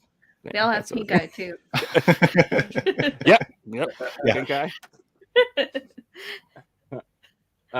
So I got 2 games from Super Rare. Came in. I got Short Hike on PS4. Nice. I've heard of the Short Hike. I've heard that's good. That looks cute. It is. Let's go. I secretly really like cozy games. I know a lot of people don't think that's cool. Same, but I freaking love them. I'm like I like chill games. So as much as I like games that make me want to die and kill myself, every once in a while it's nice to put on a game where it's just relaxing and I can just hang out. And this is one of those fun things. I missed the Switch release, so I was super excited when this actually got announced for PS4 because I would have preferred this version anyway. So I'm super happy. Now I have all of the Super Rare releases for PS4 so far. I think there's only 5 of them. But I have them all. Yeah, good pickups, man.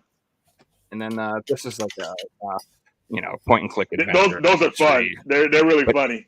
It looks hilarious, dude. Like I was watching it and I'm like, sometimes these can be hit or miss with me, but I was like, no, I definitely want this. So I love those games, early 2000s, late 90s. It's cool to It reminds me of like exactly the 90s PC games or something. Clicking all over the screen until you find that one point that actually works. And then this is not a relaxing game at all. This is the opposite of relaxing. There you go. Nice. Don Mako Unlimited 3 from Limited Run Games. Don't look away from the screen. Yeah, it's a bullet hell shmup nightmare type game. Like it makes you. I'm getting gray hairs just thinking about it. Type game. It's funny because this got released for a limited run on the Switch like a long time ago, and it was like for a while like one of those like Switch exclusive games. If you like shmups, you had to get it type thing. And I was super pumped when it finally got announced for a PS4 release because I think it deserves it. But this game's fantastic. If you guys like shmups, this is a really good one. It's got like 2 different modes. It's got like just your normal dodge bullets, like crazy mode, but then it also has like this other mode called spirit mode where you can like kill stuff and it will eliminate the bullets. So it makes it a little more manageable. Not much. Even in that mode, it's a total nightmare to try to beat it. It's crazy, but it's super fun and it's got an amazing soundtrack. So if you like really intense metal, like in heavy metal, this game rocks, dude. Like it's one of those things. I seriously, while I'm playing it, I'm constantly like, it kicks ass. It's so happy. It's so good. And then I just got a movie. I finally got a copy of Ninja Scroll on Blu-ray. Oh yeah! Whoa! Heck yeah! I love it. This is stupid expensive to find, like the normal version. So I literally, somebody on eBay was selling this for like $25. It's the Spanish version, but it's got English on it, and I do not care because like it's like $100 plus to get a copy of this with like the regular Blu-ray. And this was like I said, like, wow. Just to get it on Blu, yeah, you can get the DVD really cheap if you want it. We watched it on VHS. That's fine. That's where I have it on originally is VHS, but I'm trying to upgrade. It's funny. I'm trying to upgrade a lot of my old VHS and DVDs into 4K and Blu-ray now because this is the last opportunity I will ever have to do that. Yeah. And so I'm like, oh, how bad could it be? I'll need to get Ninja Scroll. $100 freaking Did you $13? Like, dude. A few years back, because they were trying to make Ninja Scroll Part 2, and they had the animation trailer on YouTube. Have you ever seen it? It's a story animated. It's really cool, man. You should check it out. I'll send it to you after the stream. But Did yeah, like a show too, because I saw there was some other Ninja Scroll Blu-ray they had, but it was like a TV show, and I'm like, I don't know. Yeah, it was 13 episodes. It wasn't like violent like that one was, but it was pretty cool. The animation was kind of weird. It is violent, but not on the level of the movie, man. The movie was brutal, man. Like that lady with the snakes. What else? The dude with the hornet's nest on his back. It was just like, man, that movie was just intense.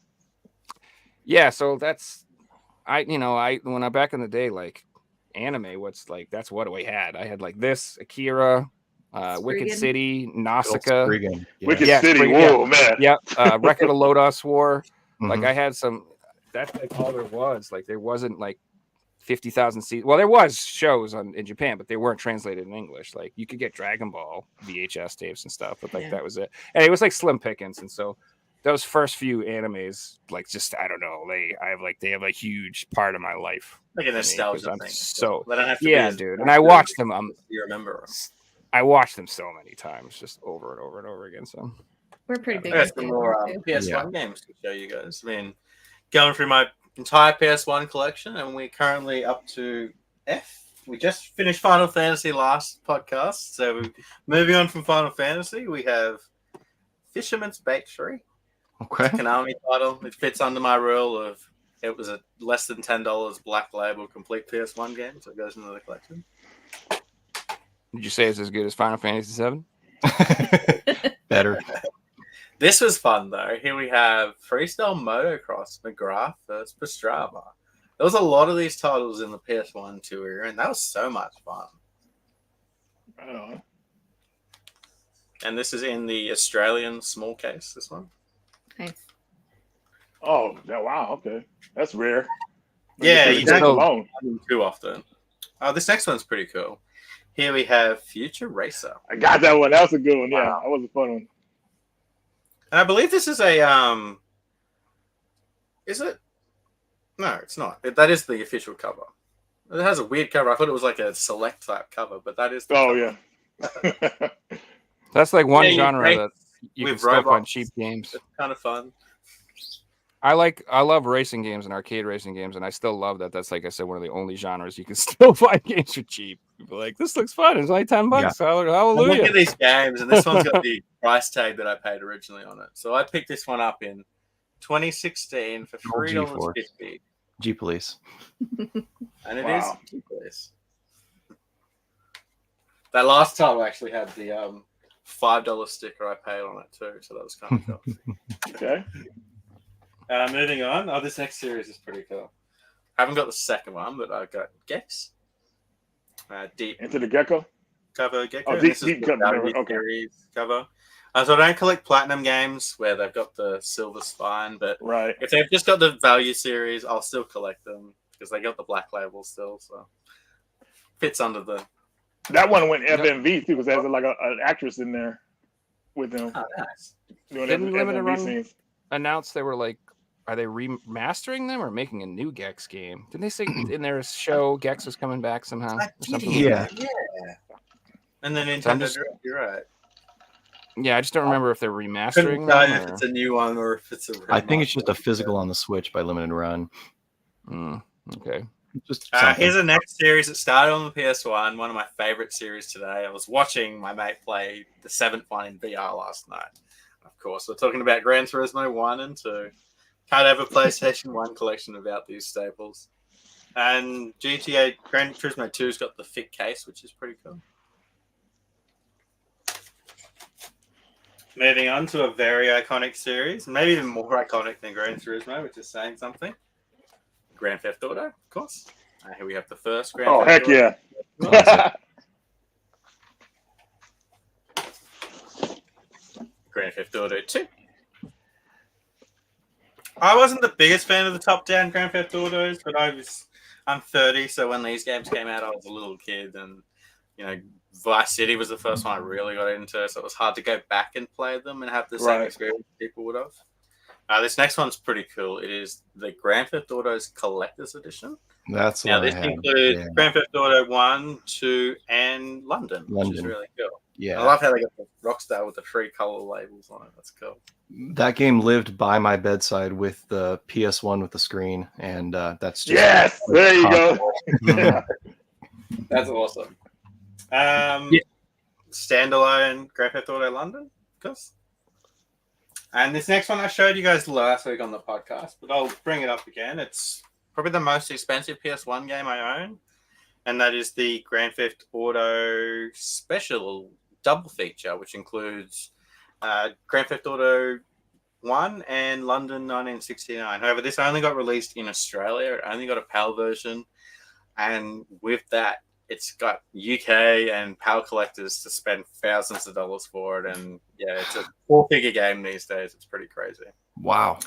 I have a cool story on how I found this. So it had no back cover. It was sitting in cash converters and they wanted like $200 for it. And it was sitting there for months.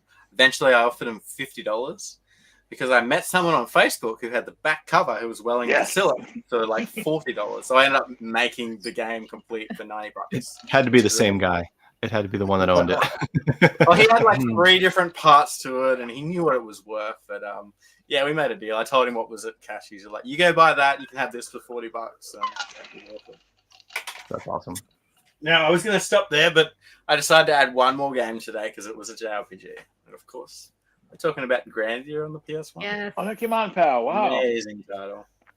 I love that game. I love the Not art. just that, So this cool. has got one of the thickest manuals you'll see. It's a dual disc. It's absolutely beautiful. Bro, that game has so many turns and twists, man. Color discs as well. Like, just so beautiful, the artwork inside. I loved how charming that game was. Mm-hmm. Yeah, beautiful. Yeah. That game, like characters like came in your party, like they came in and they left like at random. It seemed like you never got your full party until like close to the end of the game. It seemed these characters would just leave. I was like, dang, you're out of here. Like when you lose Gadwin, you remember Gadwin, the big swordsman dude? I thought he was gonna stay with you the whole game. I was like, yes, but no, he's like, I'm out of here. Yo, I don't know. I give them items and stuff, and you give a party member like one of the best weapons, and then they die, and it's like, oh my god, I've just lost all that stuff I gave you.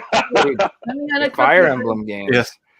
I have problems playing those. The Fire Emblem games, like I can't. If somebody dies, I'm like, restart. No, stop! Or like I gotta beat the whole game perfect with no one dying. I can't play the game. The first recording game was like that too. You can actually lose your characters in that one. I was like, dude. Yo, I like Shining Force. Shining Force. You just went to the church. Get back in there, buddy. You're up, yeah. Pokemon, you got Pokemon Center. They're all back. Dude, did you guys play Shining Force? Do you guys remember that game? We have it. We haven't played through either one of them. I played a little bit of the Game Gear one. That's right. Yeah. It's fun, but it's one of those games where like if you want your character to get the experience, they have to land the killing blow. Yeah. And if you want your characters to level up, you have to level them up to a certain level so you can like evolve them into a better version of themselves or whatever. And there's this character like if you've played it, there's like just like this little turtle and he's in a shell and he does like 1 damage and he misses like 90% of the time. And so, but you have to try to like constantly position him to find someone who has 1 HP to try to come in and get the killing blow. And it's so agonizingly awful, but if you can stick it out and put all the hours in and get him to level 20, you evolve him into this giant, like monstrous dragon badass, and he just whoops everyone's ass. But it was like I love stuff like that in old games. Like, worth it, yeah, 100%. It was just like this stupid thing you didn't have to do, but if you put the time in and you really wanted to, you could do it, and it would reward you with this insane thing. Like, I love that stuff too. Like that. You just made me think of Pokemon. Magic Cup. Yeah, it was kind of like that, yeah. Every time I play Pokemon, I get the Magic Cup so I can evolve it into the Gyarados, but you can't use it until it's evolved. So you go like put it in battle, have a hit, puts another Pokemon in, so it gets the XP. The RNG always gets me though. Yeah, it's bad. If you do like strategy RPGs at all, I do recommend playing the original Shining Force and Shining Force 2 on the Genesis. They're so good, and the Shining Force CD is amazing too. But that's well, the Shining Force CD, I believe, is the Game Gear version, just made into for the Sega CD. Really? Yeah. Okay. Oh. Well, is there a Shining Force 3 on the Saturn? Can't remember. Well, there's a 3 something. But it's a 3-part game. Though. So we got the first part in America. And then they fans translated the last 2 in the series, I believe, on the Saturn. Yeah. So yeah, I just know it was very expensive. Who wants to go next for pickups? Oh, we can go.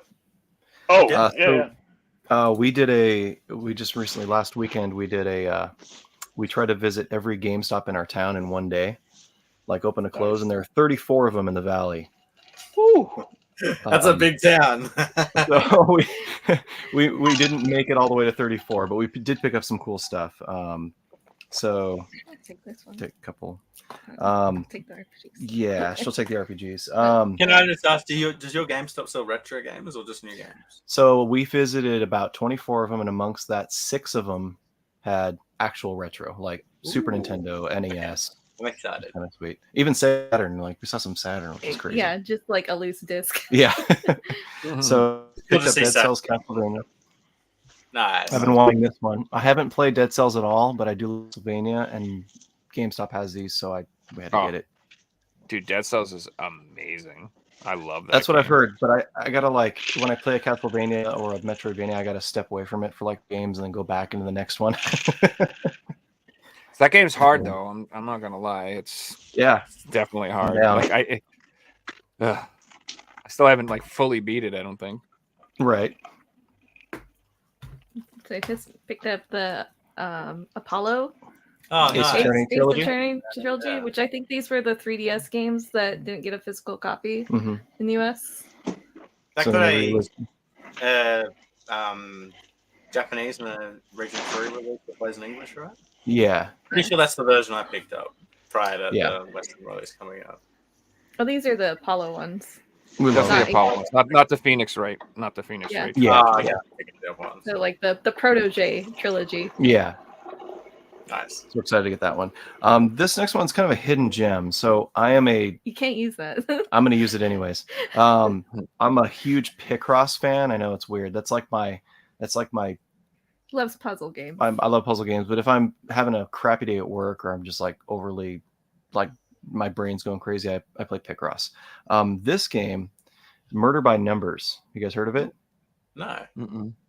It's Phoenix Wright meets Picross. Interesting. I'm obsessed with it. It's basically like a really cheesy kind of story about it's a murder mystery, but you solve a lot of the murders through Picross. So it's like I could just play it anytime. You can pick it up, put it down. I love it. It's like one of my new favorite games. So Murder by Numbers. I think it's only released physically on the Switch, but super hidden if you're a big Picross fan. Okay. That's interesting. All right, I'm just ignorant. I don't know what Picross is. Do you mind explaining it? I don't know. What Picross is kind of like a different version of Sudoku, but like Mario Picross Okay. was on like Super Nintendo, Game Boy. Super fun What was games. that old like mining game on the computer? It's kind of like Minecraft a little bit, but not really. Yeah. not Minecraft. Oh, you mean Minesweeper? Oh, Minesweeper. Minesweeper. The thing about this one, if you're not a Picross fan, you want to get in, it probably has the best Picross tutorial I've ever seen in a Picross game. Even better than the Picross tutorial than Picross games. But super fun. Yeah, I love- Picross when you just want a casual break. I play Minesweeper when I want to think. Like Yeah. that. Yeah, totally.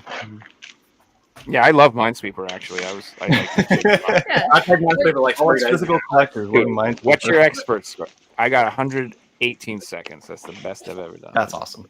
99 Your mines in goal is to 118. make a picture out of the X's, to reveal like I don't know a cat or something. Yeah. Oh, that's fun. So We have to mention this game. like a dragon, infinite wealth. We're about almost 50 hours into this game. It is probably my RPG of the last 5 years. It's so good. It has a Pokemon aspect to it with the Sujimon, and then like an Animal Crossing island. That's, what's that called? Yeah, there's a special island. It's like it has so much content. It's like besides ridiculous. just like the regular game. Like those are two like very spin-off side things that you can do, but you could spend hours and hours playing them. Did you guys play That Yakuza? also Like got that? like the dating element in it as well. Yeah, kind of. Yeah, it's not. I It's think not it's great. dating. I'm like, oh, that's It's really kinda cool. kind of like building social links within Persona, with drink links. Drink links. You have a drink with your friend. But the only benefit of doing it is it unlocks more things in combat, which is worth it. Yeah, which Yeah. you do that in Persona. Did you guys play Like a Dragon, the original? I played 3, 4, and that's it. It's Still a lot to go. it's way different than Yakuza, and it's a turn-based RPG, and they Yeah. are seriously the best modern RPGs. I can't give them enough praise if you haven't tried them. This is a hell of The, a game. the combat system's really fun. It's perfect. So Okay. that was turn-based as well. Yes. Yeah, Oh, and then the last thing we got. Just Man, I should get those games just because of that. I love you gotta turn-based try games. try it. Yeah, Like a Dragon.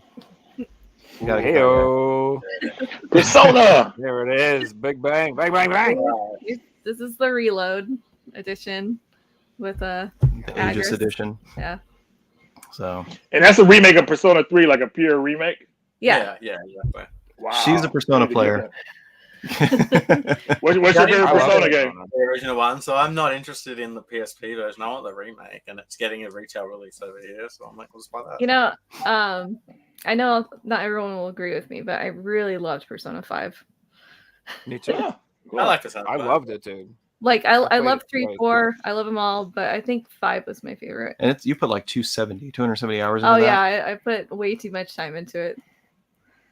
It's so I fun. did struggle with the game. I felt like for me it was a little bit like I liked the dungeons and I liked the whole school thing, but I just wanted to like keep playing one and get put in the other. And I'm like 30 hours in and I didn't finish it. I think I finished 2 of the dungeons. I didn't not It's intimidating. enjoy it. Yeah, it's almost like too overwhelming on how much stuff there is to do. And Yeah. so That's how I many feel games. about Infinite Wealth. Like I think we're on chapter 8 out of 14, and Well, you're playing with the Sujimon for like 10 hours. and I hate Pokemon. I'm not a Monster Collector fan, and I love the Pokemon like thing in that game. It's so good. It's awesome. Anyway, that's all we got. Yeah. Right on. Nice. Right on. So Cool stuff, I love guys. Persona 5, by the way. I think it's amazing, and I think that people say the other ones are better just because that's the new one. But I think Yeah. over time, as time goes on, 5 will be like highly regarded as like one of the best. I mean, it blew up the whole series worldwide. Yeah. Like I It feel really like did. nobody Completely knew. unsold. Not a lot of people who knew Persona, but not everybody was playing it. Yep. And dude, I love that game, and I never played a game with a lot of like relationship management like that before. Like I never really, and I dug that. I was having so much fun. I'm like, I'm gonna get her. I'm gonna get her. I got all the girls mad at me. It was so fun. So much fun, dude. What's funny, my favorite Persona game is probably Persona Arena. It's a fighting game. That makes I have sense. that one. Yeah, Well, I'm that gonna one's go a lot with of the fun. dancing one then. That was my first Persona. The dancing one's my Yeah. favorite. Yeah. Let's Yeah. go. Let's go. I do like Right the on. Oh, it was my turn. Oh, snap. Okay. Go ahead and start off here. Joe, you know I got this. I got the MetaQuest 3, so virtual reality all up in my house now, which is pretty cool. Nice. You know, pretty happy to have this. I got to experience this, play this over at Jason's house because he has one. I was like, dude, I can't wait to play this thing, man. This is gonna be fun. Like playing pinball with it and just like any other games too. Like I'm just really excited. So happy to have some virtual reality that's not tethered. Did you mop your floors with it yet? I saw all the simulations you can do where it showed you if you swept every inch of it, like it'll simulate your floor, and it's like a little Really? Yeah. I played the one where, Every where the, room, like yeah. I played the one where those little cute balls are like bursting through the wall, your house and breaking in. You got to spray them or suck them in this vacuum cleaner thing. I played that one mostly. But Reggie, if next you like game- survival horror, man, that's where it's at, dude. VR is That's what I was the thinking. best for horror games. That's what I was Dude, thinking, it makes it like I played Resident Evil 7 in VR for like the first So it's time on I that? played it. I had to stop playing it several Really? times. I was like, this is freaking me out, man. Like I am legitimately nervous. Like I'm uncomfortable. I need to take dude, this Resident off. Evil's on there, man. I'm gonna Oh my pick it God. up because I want to play it in VR.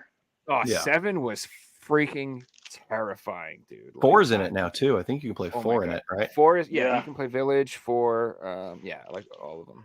Oh, it's But the so Baker fun. house is just crazy because you're like indoors and it's just so haggard looking. You're like, what is Dude, when that going guy on? Oh, burst yeah. through the wall, I almost crapped my pants the first time. I Yeah, had dude. it. Oh my God. pretty insane. Next game here, Joe will be familiar with. This is Silver Chain. Nice. This game with Joe, we did a trade. Well, he hasn't got my trade yet, but I got his. And this is I would say this is kind of a survival horror game where you're in this mansion, and there's these timed events that you're searching for clues of what's going on. That these a certain monster will appear and try to get you, and you have to hide from it. So it happens randomly, and so it kind of keeps you on edge, I would say. But yeah, you can't get out of this house until you solve the mystery. So it's like it's kind of eerie like that. So very obscure game. You know, Joe found it barely. Thankfully, he did because I was looking for it too. But yeah, A viewer of the show, Christian, who lives in Germany, let me order it off of Amazon Germany. I shipped it to his house, and then he shipped it to me. That's dedication. Shout out to Kristen for doing that, man. That's awesome, dude. Dude, it really was, because like the only place you could buy it was on Amazon Germany, and they won't ship it out of Germany. And then there was one copy on eBay for $150. And I'm like, wow, can you please help? Let's say I got 3 copies, and I didn't pay that much. So very pleased. Right on. Next item here. A little bit of music here, but I think everybody should own this because this is an awesome vinyl soundtrack. This is for the game Gunborg, Dark Matters. Oh, cool. We played the soundtrack at Jason's house to this, dude. It was freaking amazing. You know, the appreciation of an album, and Jason was telling me this, is that albums you can't like skip through tracks. You have to play the whole album all the way through. That's the appreciation you have for this music. So we're listening to all these tracks. It's like, man, such a great album. And this game is awesome too if you haven't played it. Gunborg, Dark Matters. It's an arcade running gun, and it's totally like just like on the hidden gem level. I would say a lot of people don't know about it, but I had to get the soundtrack because I like the cool 80s synth wave. Reminds me of Kavinsky a little bit. If you guys remember him from the movie Drive, that soundtrack. But anyways, awesome artwork on the front too. Yeah, I know, right? It's like, dude, seriously, this is badass. Next game, well, not game, but let's see what we got here. Obviously, Elephant in the Room, Final Fantasy, Rebirth, Collector's. Just came today. You guys know the story. I haven't really got to play it. Just pretty much. I mean, I got to play a little bit and install it and all that good stuff. But now I'll get to play it later tonight if I can stay awake. But happy to have this. Be playing this next all weekend, hopefully, with my headphones in. You know, I haven't. I love that edition because it comes with a game, a steelbook, a soundtrack, and you can still turn around and put it in your shelf, and it doesn't take up like half the game room. That's exactly what I want when I'm buying a special edition. I don't want a statue. I want it to fit on the shelf, but I still want content. You know. Perfect. Yeah, exactly. We got the statue coming tomorrow. We're suckers. I was just thinking, I haven't called out of work in like 2 years. You must have one of 6 times saved up, right? If this show ends and I put that game on, I'm not going to work tomorrow. Just drop the I'm going to play till 6 a.m. There's no doubt. Next item, we got the My Arcade Micro Tetris Arcade. Oh yeah, that's awesome. So, that's cool. I've the Tetris game I can play, and I believe you can plug these things into your television. I can't remember, but it's like a rechargeable, portable. Does it take batteries? Yeah, it takes batteries. AA. Now you got to film yourself beating the world record on that thing, man. Yeah, I know. Maybe I'll beat Tetris or something kid who like broke that. the game. You got to do it, dude. I am impressed by the people who are good at Tetris, man. Dude, that kid's gonna be a game on. I'm gonna shake that kid. Oh, that's cool. Oh, that's cool. I didn't know that. SoCal. That's awesome. He's going to SoCal, not game on. My God. Oh, okay. Oh, SoCal. Okay. But yeah, I got 2 portable versions of Tetris on the go, which is nice. So, from my arcade, they like doing the micro arcades. Keep it going here. I got one of the Numbskull arcades. As you guys know, if you've seen those things, they're pretty expensive. But we got Space Invaders Part 2. Oh, that's so cool. Wow. The 1/6 scale. That's why they're so expensive. Look at this thing is heavy. Like you can knock somebody out with this thing, man. Like, yeah, it's pretty crazy. But it's still huge for a mini. It is. It's probably one of their huger ones. But Space Invaders 2 is pretty much the same as Part 1, but it adds like story cinematics in it, which is kind of cool. So, yeah, very outstanding. But these things are like $300, man. I only recommend it to the series collector. If you really like Space Invaders that much or whatever title they put out, then you can buy it. But anybody just casually collecting stuff, I wouldn't stick with the My Arcade type stuff. Cheaper. Something very weird here, but I think a lot of people will appreciate it. If you're a fan of Resident Evil and you want to play something a little bit different, why not play Resident Evil on your NES? So we have Resident Evil for Nintendo. How many copies of Resident Evil do you own? I know, dude. Like I really gotta go through that video again and see. But yeah. So in this version of the game, you can only play as Jill. Well, everybody picked Jill because she was just funner to play with. Anyway. Because she had like item slots and everything like that. Bigger like, come ammo. on, Chris, bigger. Exactly. I mean, Chris had better defense and better aim, but like he just wasn't fun to use. So too much backtracking. But anyways, Resident Evil on the NES. I think a lot of people will appreciate that. Then, if you ever go to Japan and you go to McDonald's there, you order chicken McNuggets, You might be able to get this chicken McNugget. You got the I know McNugget. what you meant to say. We know what you got. Oh, we got one Yeah. too. Yeah, those are so cool. Nice, dude. It plays pretty well. Too. Like It works does. pretty well. It does. Yeah. It does. That's I'm Plays surprised. Tetris, right? Yeah. It got me hungry for some nuggets though, man. So maybe tomorrow I might get something like that. Bro, I can't afford to eat at McDonald's anymore. You gotta be rich to eat there. Dude, now. prices are insane now. These fast food restaurants, huh? Yeah, maybe it's a good. $30 to get 2 meals. Number one used to be $4. Yeah, dude. I haven't ate at McDonald's for at least a year and a bit, unless someone's bought it for me. If you haven't been there in over a year, you'll be shocked. It's like I see all these people who post stuff online. They're like, "Oh my god!" I'm like, these are people who haven't been there in a while. Like, if you've been going there, you've seen it happen. But if you just haven't been there in a year or two, you will be shocked at how much that stuff is now. Blow you away. I didn't buy any takeaway food. Cook everything myself. It's so much cheaper. It is. It really is. Fast food. Yeah. Yeah, but do you get toys? Huh? No. Yeah, I know, right? Toys still. We collect toys. Does your milkshake machine work at home? I'm just kidding. The blender. Next item here. Well, let's go with this game here. So Joe knows about this game. I thought he didn't, but I talked about it to him a couple of days ago because it went on sale for the PS4. We got Operation Wolf returns, the first mission for the PS4.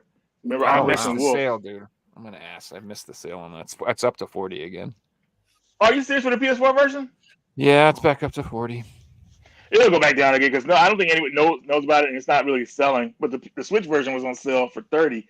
If that goes to 20, that'll be a sweet spot for that one. But Operation Wolf returns, licensed by Taito, so PS5 upgrade, which is great. So I can play it on the PS5. But I just wanted it's a throwback to Operation Wolf. That was an awesome game to play in the arcade. Nintendo, not so much, but still, Operation Wolf was a good IP, and I think. I wish they would have went for a more serious look than the cartoony look. Make it look more like tougher, more grit.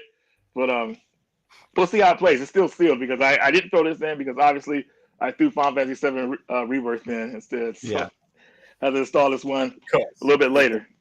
And then it's a weird item I got from Jason. He had 2 of them, and I said, you know what? Let me try it out. We actually reviewed this on his channel, and I was shocked like how this thing was. But this is the Retro Champ, and the Retro Champ is a portable I've seen this Nintendo thing. Yeah. Famicom system you can play on the go with the screen, and it's so weird because it's like a tablet pretty much. You can just put your cartridges in, but it's like, why would somebody have this? Like, you know what I mean? It's like that kind of weird or whatever like that. But it kind of grew on me, I guess, in a way. So we'll see. But it's a good thing to have to test out certain games. In 1997, that would have been badass. 100%, 100%. My arcade, I think they have good ideas. But sometimes I don't know about the execution on some stuff because it's like this doesn't exist yet. Why don't we make it? Yeah, exactly. Yeah. Next up we have here is I think I talked about the game last time. Put that down. We have another survival horror game for the Switch and PS4 that I got from Super Rare, and that is the Tartarus Key for those systems. This game has like PS1 type graphics when it comes to survival horror, so it's pretty cool. No voice acting, but it's more like a homage to Resident Evil 1, where you're in this mansion, but there's traps. So you have puzzles and traps that you're dealing with. So then that's the scary part. Like you don't want to get caught up in a trap or whatever like that. So pretty cool stuff. Wake up in the mansion, you don't know where you're at, all that stuff. So Tartarus Creek, definitely happy to have that. If you like shoot 'em ups, always. You can depend on this game, Rival Mega Gun for the PS4. First Press Games finally has gotten some of their releases out. I mean, they're always like their releases are always delayed, but it's crazy to see they finally got something out. And Rival Mega Gun is kind of like a homage to Quick Star Sprites. That was like one of their first releases. That one they came out with quickly. 2019, right? That's how they tricked me. They lured me in like a drug dealer. They like gave me false confidence with their first few sales. Dude, I just waited till it went on eBay. If somebody had it on eBay for a little bit higher than what they were selling for on the site, so I was like, man, it's just better to do it like this because if you pre-order from case though, the sleeve, it's right here. It's there. Okay, good. Yeah, that's the best. That's literally the best thing they do is the sleeve thing. The sleeves, yeah. But it's also apparently the reason why they haven't shipped any games in 2 years. Yeah. It's like, man, switch the covers and stuff. Collector's editions because that's a scam. Yeah, I know, right? That's another topic in the future. Next game here, you already saw this kind of, but hey, Just to let you guys know, Gunborg on PS4 and Switch. Nice. You got to get it, guys. Telling you will love this game. The music in this game will guide you through any hardships you have because it's so good. Love it. Did your dog die? Gunborg. Did you get divorced? Gunborg. Fourth stage cancer? Gunborg. You'll be fine. I think I'm down to the last two. So then we have a shoot 'em up for the Game Boy Color, and this is Wing Warriors. And this is a new game. Wow, look at that cover. That looks cool. Oh, Incubate, nice. They got I'm doing a video on them pretty soon here, and I'm going to show off some of their games. But they have a pretty good library of Game Boy games for Game Boy Color and regular Game Boy. So this being one of them, a simple shoot 'em up. I think a lot of people will like it. It reminds me of that game on the Xbox by K, our Switch. Now it starts with an E, but I can never pronounce the name of the game. But yeah, no, not that one. It's the other one. It starts with an E. It's like part 2 or something. I can't remember. But anyways, Escaluda. Yes, that's the one. That's the one. Yes. I'm like, I know all the hard to say names. That's what it reminds me of. So I thought that was kind of cool. And the last game is become a more expensive game in PAL territories. And Jason had it, and we did a trade for it because he has no way to play these games. So I said, Jason, let me get that game. So I traded him a 3DS game he wanted. But I hope I pronounced this game right. The Sword of Etheria. Oh, I've never nice. heard of that. Yeah, so this game is kind of funny because it kind of has it came out a little bit after, I believe, Castlevania Lamont and Innocence, and Leon Belmont has a costume in this game that you make because the main character looks like Leon Belmont. So Leon Belmont is actually his costume is in this game that you can unlock and everything like that. So yeah, I'm looking forward to playing this game. Game's in full English, I believe. You can play the game in like different languages, whatever like that. It asks you what you want to play it in, but yeah, this is a game I was looking forward to. I remember when this game was cheap, like $10-15, but I waited too long because I forgot about it, and then now it went up to like $100 or more, depending on what version you get. There's an Italian version, Spanish version, and when I talk about those versions, I'm talking about on the outside, like on the language on the box. But you can play the game in English or different languages, anyone. There should be a little flag on the back cover, and it'll say what version it is from the flag. Yeah, I got the Italian version, so I'm like, yeah, I'm fine with that as long as the game plays in English. I'm good. The PAL collectors all want the UK version, and then some games like Rule of Rose, for example, you're talking like $400 to $2,000 for the UK version. You know, they still play insane. It still plays the same. Because everybody wants that flex, man. That's how it goes. So, but that's pretty much it for mine, man. All my collection, what pickups I would say. So yeah, nice one. Nice. Awesome. Good stuff, Reggie. So you guys are like call that a night. We've clicked over that 2-hour mark. Dan, thanks that much for coming on, guys. It was awesome to meet you guys and see your collection. Yeah, you as well. Thanks for having us. Yeah, thank you. Do you guys want to just plug real quick Game On Expo? You guys are both going, right? Yeah. When's that going to be? What are your plans? You guys having a booth? You guys doing panels? Like what? Yeah, we have a panel. We're going to be there with Mort doing a panel. It's on March 15th, 16th, and 17th. So that's 2 weeks away. Tomorrow, 2 weeks. And we're super excited. Wow. It's our home expo in Phoenix, and John Lester, Gamester 81, puts on a great show. And we'll be hanging out there. We'll be shooting a bunch of videos, collecting 3DS games, and working designs, and all the good stuff. That's awesome. Now, hopefully we can hear all about it because Mort will be on the podcast the week after the expo, so that'll be exciting. Yeah, that's very cool. And Reggie, you're going to be there. You guys haven't already? Check out JRPGlife. It's an amazing YouTube channel. I've got the links in the description. You guys are doing awesome work on YouTube, so keep it up. Yeah, and if you haven't heard of Reggie, go give him a follow too.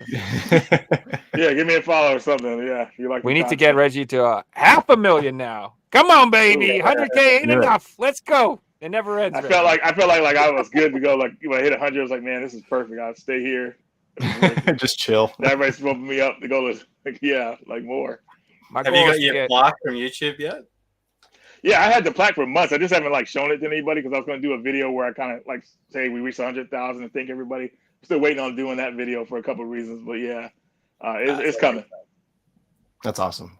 Congratulations. Lots of exciting stuff. Thank you guys. And we will see you guys Sunday. I believe it's an earlier show. It'll be a US show this time slot.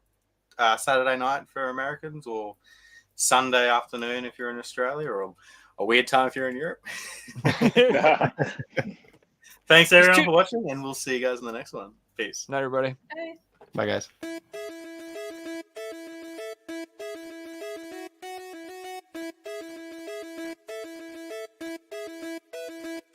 You found the coolest place to be, the PlayStation collecting nerds, and come on, won't you sing with me? Welcome to the show. Gather round the boys and girls, collectors from around the world, and show the people what they need to know.